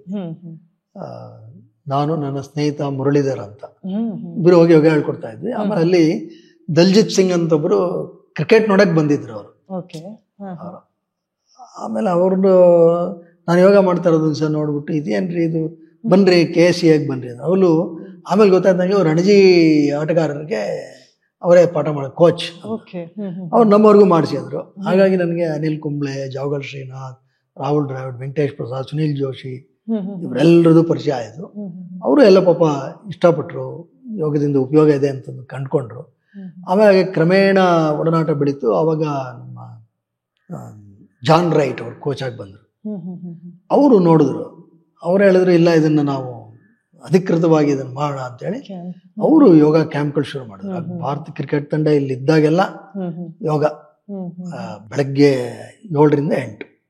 ಆವಾಗಲೇ ತೆಂಡೂಲ್ಕರ್ ಎಲ್ಲ ನಾನು ಅವ್ರಿಗೆ ಅನೇಕ ಬಾರಿ ಯೋಗ ಹೇಳ್ಕೊಡ್ತಾ ಇದ್ದೆ. ಮತ್ತು ಯೋಗ ತರಗತಿ ಆದಮೇಲೂ ತೆಂಡೂಲ್ಕರ್ ಅವರು ಎಷ್ಟು ಇಷ್ಟಪಟ್ಟರು ಅಂದರೆ 7ರಿಂದ 8 ತರಗತಿ ಆದಮೇಲೂ 8ರಿಂದ 8:15 ತನಕ ಪ್ರತ್ಯೇಕವಾಗಿ ಅಭ್ಯಾಸ ಮಾಡೋರು. Whenever we've been in Bangalore, Dr. Omkar has really helped us, especially for me because I'm a little stiff, and he's the one who's kept my body very supple. And I'd like to thank him on behalf of Indian cricket team because he's really helped and worked very hard on us. ಅವರು ಯಾಕೆಂದರೆ ಅವರೆಲ್ಲ 9:30 ಅಲ್ಲಿ ಆಟಕ್ಕೆ ಹೊಟ್ಟೋಗ್ಬೇಕಾಯ್ತು. ಅಲ್ಲಿ ಅವ್ರು ಮೊದಲೇ ಎಲ್ಲ ಸಿದ್ಧ ಆಗಿ ಬಂದ್ಬಿಟ್ಟು ನನ್ನ ಜೊತೆನೆ ತಿಂಡಿಗೂ ಬಂದ್ಬಿಡೋರು. ತಿಂಡಿ ತಿನ್ಕೊಂಡು ಆಮೇಲೆ ಅವರು ಸ್ಟೇಡಿಯಂಗೆ ಹೋಗೋರು. ಹಾಗಾಗಿ ಇದು ಬೆಳೀತು. ಆಮೇಲೆ ನಮ್ಮ ಗ್ರೆಗ್ ಚಾಪಲ್ ಅವರು ಬಂದಾಗ್ಲೂ ಅವರೂ ಇಲ್ಲ ಮುಂದುವರಿಬೇಕು ಚೆನ್ನಾಗಿದೆ ಅಂತ ಅವರೂ ಅದನ್ನ ಮುಂದುವರಿಸಿದ್ರು. ಆ ದಿನಗಳು ನೆನಪಾಗುತ್ತೆ ಸರ್, ಹೇಗಿತ್ತು ತರಗತಿ ಆರಂಭವಾದಂತ ಟೈಮ್? ಚೆನ್ನಾಗಿತ್ತು. ಅವ್ರು ಯಾವ ರೀತಿಯಾಗಿ ನೀವು ಕನ್ವರ್ಸೇಷನ್ ಮಾಡ್ತಾ ಇದ್ರಿ ಅಂತ ಹೇಳಿ? ಎಲ್ಲ ಮಾಮೂಲಾಗಿ ನನ್ನ ಪಾಠ ಮಾಡುವ ವಿಧಾನ ಇಲ್ಲಿ ಹೇಗಿರುತ್ತೋ ಅಲ್ಲೂ ಹಾಗೆ ಇರುತ್ತೆ, ಅದರಲ್ಲಿ ಏನು ಬದಲಾವಣೆ ಇರಲಿಲ್ಲ. ಯಾಕೆ ಇಲ್ಲೂ ಅದೇ ಶ್ರದ್ಧೆಯಿಂದ ಮಾಡ್ತೀನಿ, ಅಲ್ಲೂ ಅದೇ ಶ್ರದ್ಧೆಯಿಂದ ನನಗೆ ತಿಳಿದ ಮಟ್ಟಕ್ಕೆ ವೈಜ್ಞಾನಿಕವಾಗಿ ಮಾಡುವ ಪ್ರಾಮಾಣಿಕ ಪ್ರಯತ್ನವನ್ನು ಮಾಡ್ತೀನಿ. ಅಲ್ಲೂ ಅದನ್ನೇ ಮಾಡಿದೆ. ಅವರು ಎಲ್ಲ ಇಷ್ಟಪಟ್ಟರು. ಅವ್ರ ಒಡನಾಡನೂ ಚೆನ್ನಾಗಿತ್ತು. ನಾವು ಅವ್ರನ್ನ ಎಂಥ ದೊಡ್ಡ ವ್ಯಕ್ತಿಗಳು ಏನೋ ಆ ಭಾವನೆ ಅವ್ರು ಬರೋಂಗೆ ಮಾಡೋದೇ ಇಲ್ಲ ಪಾಪ. ಭಾಳ ಸಹೃದಯರು, ಭಾಳ ಚೆನ್ನಾಗಿ ಅವ್ರುಗಳು ಸ್ಪಂದಿಸ್ತಾರೆ. ಅದು ಭಾಳ ಮುಖ್ಯ. ಯಾರೂ ನನಗೆ ಈ ಥರ ಮಾಡಿಸ್ತೀನಿ ಆ ಥರ ಏನಿಲ್ಲ ಪಾಪ. ಎಲ್ಲ ಭಾಳ ಎಷ್ಟೇ ಹೇಳಿದ್ರು ಅದನ್ನೆಲ್ಲ ಅಷ್ಟೇ ಅವರೂ ಪ್ರಾಮಾಣಿಕವಾದ ಪ್ರಯತ್ನ ಹಾಕಿ ಮಾಡ್ತಾಯಿದ್ರು. ಆ ಕಾರಣದಿಂದಾಗಿ ನನಗೂ ಆ ಒಡನಾಟ ಚೆನ್ನಾಗಿತ್ತು. ಇವತ್ತಿಗೂ ಅವರು ಅನೇಕರು ಸಂಪರ್ಕದಲ್ಲಿದ್ದಾರೆ. ಖುಷಿ ಆಯ್ತು ಸರ್. ಇನ್ನೊಂದು ವಿಚಾರದಲ್ಲಿ ಮಾತಾಡೋದಾದ್ರೆ, ಬರಹಗಾರರಾಗಿ ಓಂಕಾರ್ ಅವರು ಸೊ ಕೃತಿ ಓದುವಿಕೆ ಅನ್ನುವಂಥದ್ದು ಕೂಡ ಒಂದು ರೀತಿಯ ಧ್ಯಾನ ಸ್ಥಿತಿ ಅಂತಾನೆ ಹೇಳ್ಬಹುದೇನೋ. ಸೊ ಸಾಹಿತ್ಯದ ನಂಟು ಈ ಶೇಡಲ್ಲಿ ನಿಮ್ಮನ್ನು ಮಾತಾಡ್ಸೋದಾದ್ರೆ ಸಾಹಿತ್ಯ ನಿಮಗೆ ಎಷ್ಟು ಪ್ರೀತಿ ಸರ್? ಸಾಹಿತ್ಯ ಬಹಳ ಪ್ರೀತಿ, ಖಂಡಿತ ಖಂಡಿತ. ಮೊದಲಿಂದಾನು ಅದು ಇದು ಓದ್ತಾ ಇದ್ದೆ. ಮತ್ತೆ ನಮ್ದೇನಪ್ಪ ಅಂತ ಹೇಳಿದ್ರೆ, ನಾವು ನಮ್ಮ ಪ್ರಮುಖ ಕಲಿಕೆ ಎಲ್ಲ ಕನ್ನಡದಲ್ಲೇ ಆಗಿರೋದು. ಕನ್ನಡ ಮಾಧ್ಯಮದಲ್ಲೇ ನಮ್ಮ ಕಲಿಕೆ ಎಲ್ಲ ಆಗಿದೆ. ಆಮೇಲೆ ಇಲ್ಲಿ ಬೆಂಗಳೂರಿಗೆ ಬಂದ ಮೇಲೆ ಇಂಗ್ಲಿಷ್ ಮಾಧ್ಯಮ, ಅಲ್ಲಿಗೂ ಮೊದಲೆಲ್ಲ ಕನ್ನಡದಲ್ಲೇ ಇತ್ತು. ಕನ್ನಡದ ವಾತಾವರಣದಲ್ಲೇ ಇದ್ದವರಾದ್ರಿಂದ ಒಂದು ಭಾಷಾ ಒಲುಮೆ ಸಾಕಷ್ಟಿತ್ತು. ಅದಕ್ಕೆ ತಕ್ಕಂತೆ ಓದ್ತಾ ಇದ್ರಿಂದ ಒಂದು ಸ್ವಲ್ಪ ಬರೆಯೋ ಕಡೆನೂ ಒಲವು ಬಂತು. ಮೊದಲು ಕೆಲವು ಪತ್ರಿಕೆಗಳಲ್ಲಿ ಬರಿತಾ ಇದ್ದೆ ನಾನು. ಯಾವುದೋ ಒಂದಷ್ಟು ಏನೇ ಯಾವಾಗ ತೋಚುತ್ತಾಗ ಒಂದಷ್ಟು. ಅವಾಗಿಂದಾನು ಬರವಣಿಗೆ ಕಡೆ ಒಂದು ಆಕರ್ಷಣೆಯೂ ಇತ್ತು. ಮತ್ತೆ 1993 ಅನ್ಸುತ್ತೆ ಕನ್ನಡ ಸಾಹಿತ್ಯ ಸಮ್ಮೇಳನ ನಡೆದಾಗ ನಮ್ಮ ಇವರು ಸಾಹಿತ್ಯ ಪರಿಷತ್ನವರು ಒಂದು ಪುಸ್ತಕ ಯೋಗದ ಬಗ್ಗೆ ಬರ್ಕೊಡ್ತೀರಾ ಅಂದರು. ಆಗ ಅದು ಸೂರ್ಯ ನಮಸ್ಕಾರ ಅಂತ ಒಂದು ಪುಸ್ತಕ ಬರೆದೆ. ಅಲ್ಲಿಂದ ಪ್ರಾರಂಭ ಆಯ್ತು. ಚೆನ್ನಾಗಿ ನಡೀತದು. ಆಮೇಲೆ ಹಾಗೇನೆ ಇದು ಹೇಗೆ ನಮಗೆ ತಿಳಿದಿರೋದನ್ನ 1993 ಅವಾಗ ಅದು ಮುಧೋಳದಲ್ಲಿ ಬಿಡುಗಡೆ ಆಯ್ತು. ಮುಧೋಳದಲ್ಲಿ ಬಿಡುಗಡೆ ಆಯ್ತು. ಆಮೇಲೆ ಅದು ಹಾಗೆ ಮುಂದುವರಿತು. ಕನ್ನಡದಲ್ಲಿ ಒಂದಷ್ಟು ಬರೆದೆ, ಇಂಗ್ಲಿಷಲ್ಲಿ ಬರೆದೆ. ನಮಗೆ ತಿಳಿದು ಇತ್ತೀಚೆಗೆ ಬಿಡುಗಡೆ ಆಗಿದ್ದು ಇದು ವಿಶೇಷವಾಗಿ ಯಮಾನಿಯಮದ ವಿವೇಕದಿಂದ ಆನಂದ ಅಂತ ಬರೆದೆ. ಇದು ಇದರಲ್ಲಿ ಏನಪ್ಪಾ ಅಂತ ಹೇಳಿದ್ರೆ, ವಿಶೇಷವಾಗಿ ಯುವ ಜನತೆಯರು ಇದರಿಂದ ತಿಳ್ಕೋಬೇಕು ಅನ್ನೋ ಉದ್ದೇಶದಿಂದ ಈ ಯಮ ನಿಯಮಗಳು ಎಷ್ಟು ಮುಖ್ಯ, ಮತ್ತು ವಿವೇಕಾನಂದರ ಜೀವನದಲ್ಲಿ ಇದನ್ನು ಅವರು ಹೇಗೆ ಅಳವಡಿಸ್ಕೊಂಡಿದ್ರು ಅನ್ನೋದಕ್ಕೆ ಕೆಲವು ಅವರ ಜೀವನದ ಘಟನೆಗಳನ್ನು ಇಲ್ಲಿ ಹೊಂದಿಸಿ ಕೊಟ್ಟಿದೆ. ಈ ರೀತಿಯಾದಂಥ ಬುಕ್ ಯಾಕೆ ಸರ್ ಇಷ್ಟು ಲೇಟಾಗಿ ಬಂತು ಅಂತ ಹೇಳಿ. ಯಾಕೆಂತಂದ್ರೆ ನಿಮ್ಮ ಎಲ್ಲಾ ಲೇಖನಗಳಾಗಿರ್ಲಿ ಪುಸ್ತಕಗಳನ್ನಾಗಿ ನೋಡ್ತಾ ಹೋದ್ರೆ ಅದ್ರಲ್ಲಿ ಇರುವಂತದ್ದು ಅದೇ ರೀತಿಯಾಗಿತ್ತು. ಏನಂದ್ರೆ ಸೂರ್ಯ ನಮಸ್ಕಾರ, ಯೋಗ ಇನ್ ಪ್ರೆಗ್ನೆನ್ಸಿ. ಸೊ ಈ ಟೆಕ್ನಿಕಲ್ ಆಸ್ಪೆಕ್ಟ್ ನೀವು ಬರ್ದದ್ದಾಗಿತ್ತು. ಇಲ್ಲ, ನೀವು ಸೂರ್ಯ ನಮಸ್ಕಾರ ನೋಡಿದ್ರು ಅಲ್ಲೂ ಯಮನಿಯಮದ ಬಗ್ಗೆ ಇದೆ. ಓಕೆ. ಮತ್ತೆ ಇನ್ನೊಂದು ಸಂಪೂರ್ಣ ಸ್ವಾಸ್ಥ್ಯಕ್ಕಾಗಿ ಸೂರ್ಯ ನಮಸ್ಕಾರ ಅಂತ ಒಂದು ಬರೆದೆ. ಅಲ್ಲೂ ಭಗವದ್ಗೀತೆಯಲ್ಲಿ ಕೃಷ್ಣ ಹೇಳಿರ್ತಕ್ಕಂಥ ಕೆಲವು 20 ಅಂಶಗಳು ಅದನ್ನೇ ಉಪಯೋಗಿಸ್ತಾ ಇದ್ದೀನಿ ನಾನು. ಯಾವುದೇ ಪುಸ್ತಕ ಬರೆದ್ರೂ ಇದು ಕೇವಲ ಒಂದು ದೈಹಿಕ ಕಸರತ್ತು ಅಂತ ಎಲ್ಲೂ ಬರದೇ ಇಲ್ಲ. ಆದ್ರೆ ಇಲ್ಲಿ ವಿಶೇಷವಾಗಿ ಇಲ್ಲೇನ್ ಮಾಡಿದೀನಿ ಅಂತ ಹೇಳಿದ್ರೆ ಇದನ್ನೇ ಬರೀ ಇಷ್ಟನ್ನೇ ಯಮ ನಿಯಮವನ್ನೇ ಕೇಂದ್ರೀಕರಿಸಿ ಈಗ ಬರ್ದಿದ್ದೀನಿ. ಇದರಲ್ಲಿ ಒಂದು ವಿಶೇಷ ಏನಪ್ಪಾ ಅಂತ ಹೇಳಿದ್ರೆ, ಹೇಗೆ ಪತಂಜಲಿಗಳು ಇದಕ್ಕೆ ಒಂದು ಮಾಪಕಗಳನ್ನ ಕೊಟ್ಟಿದ್ದಾರೆ. How do you know you are following? ಸಂತೋಷದ ಅನುತ್ತಮ ಸುಖ ಲಾಭ ಅಂತ. ಸುಮ್ಮನೆ ಸಂತೋಷವಾಗಿದ್ದೀವಿ, ನನಗೆ ಆಸೆ ಇಲ್ಲ, ಅದಿಲ್ಲ, ಆಗಲ್ಲ. ಸಂತೋಷದ ಪರಿಣಾಮ ಅವ್ರು ಹೇಳ್ತಾರೆ ಸುಖ ಲಾಭ.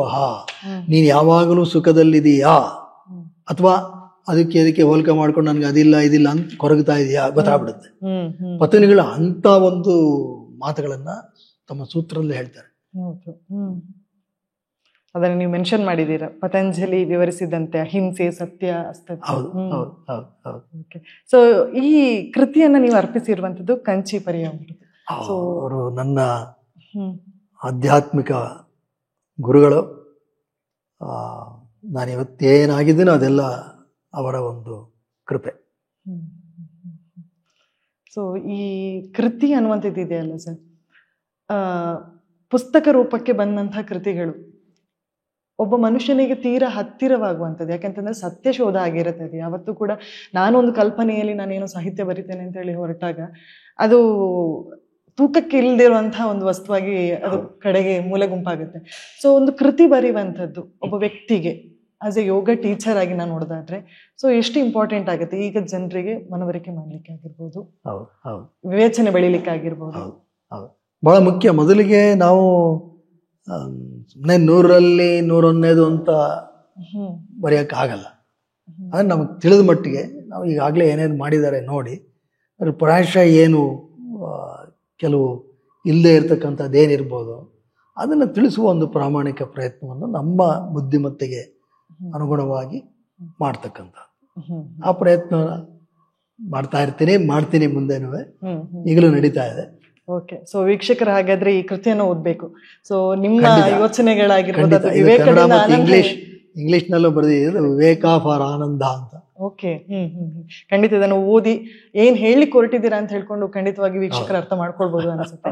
ಸೊ ಸಾಕಷ್ಟು ವಿಚಾರಗಳು ಮಾತನಾಡಿದ್ರಿ ಸರ್. ಯೋಗದ ಸುತ್ತ ಆಗಿರ್ಬೋದು, ನಿಮ್ಮ ಬಾಲ್ಯದಲ್ಲಿ ಆಗಿರ್ಬೋದು, ಯೋಗದ ಆಸಕ್ತಿ ಹುಟ್ಟಿದ್ರ ಬಗ್ಗೆ ಆಗಿರ್ಬೋದು, ಸಾಕಷ್ಟು ವಿಚಾರಗಳನ್ನ ನಮ್ಮ ಜೊತೆಗೆ ಹಂಚ್ಕೊಂಡ್ರೆ. ಮತ್ತೆ ಇದರಲ್ಲೆಲ್ಲ ಏನಪ್ಪಾ ಅಂತ ಹೇಳಿದ್ರೆ ಅನೇಕರು ನನಗೆ ಸಹಕರಿಸ್ತಾನೆ ಬಂದಿದ್ದಾರೆ. ಮೊದಲನೇದಾಗಿ ನನ್ನ ಕುಟುಂಬ, ನನ್ನ ಪತ್ನಿ ಶ್ರೀಮತಿ ವಾಣಿಶ್ರೀ, ಮಗಳು ಸಹನಾ, ಮೊಮ್ಮಕ್ಕಳು, ಮತ್ತೆ ಅನೇಕರು ನಮ್ಮ ಯೋಗ ವಿದ್ಯಾರ್ಥಿಗಳು, ಅವರುಗಳು ಸದಾ ಬೆಂಬಲವಾಗಿ ನಿಂತು ಅನೇಕ ರೀತಿಯಲ್ಲಿ ನಮಗೆ ಅನೇಕ ಕೆಲಸಗಳನ್ನು ಮಾಡಿಕೊಡ್ತಾ ಇದ್ದಾರೆ. ಅದೆಲ್ಲದರಿಂದ ಇದೆಲ್ಲ ಸಾಧ್ಯ ಆಗಿದೆ. ಮತ್ತೆ ನನ್ನ ಭಾರತೀಯ ವಿಜ್ಞಾನ ಮಂದಿರ ಅವರು ನನಗೆ ಕೊಟ್ಟಿರ್ತಕ್ಕಂಥ ಪ್ರೋತ್ಸಾಹ ಅದು ಅದ್ವಿತೀಯ. ಇನ್ನಷ್ಟು ನಿಮ್ಮ ಕೆಳಗೆ ಶಿಷ್ಯಂದ್ರುಗಳು ಬರಲಿ ಸರ್, ಎಲ್ಲರೂ ಆರೋಗ್ಯವಂತರಾಗಿ ಬೆಳೀಲಿ ಅಂತಾನೆ ನಾನು ಆಶಿಸ್ತೇನೆ. Thank you so much. ನಮಸ್ತೆ.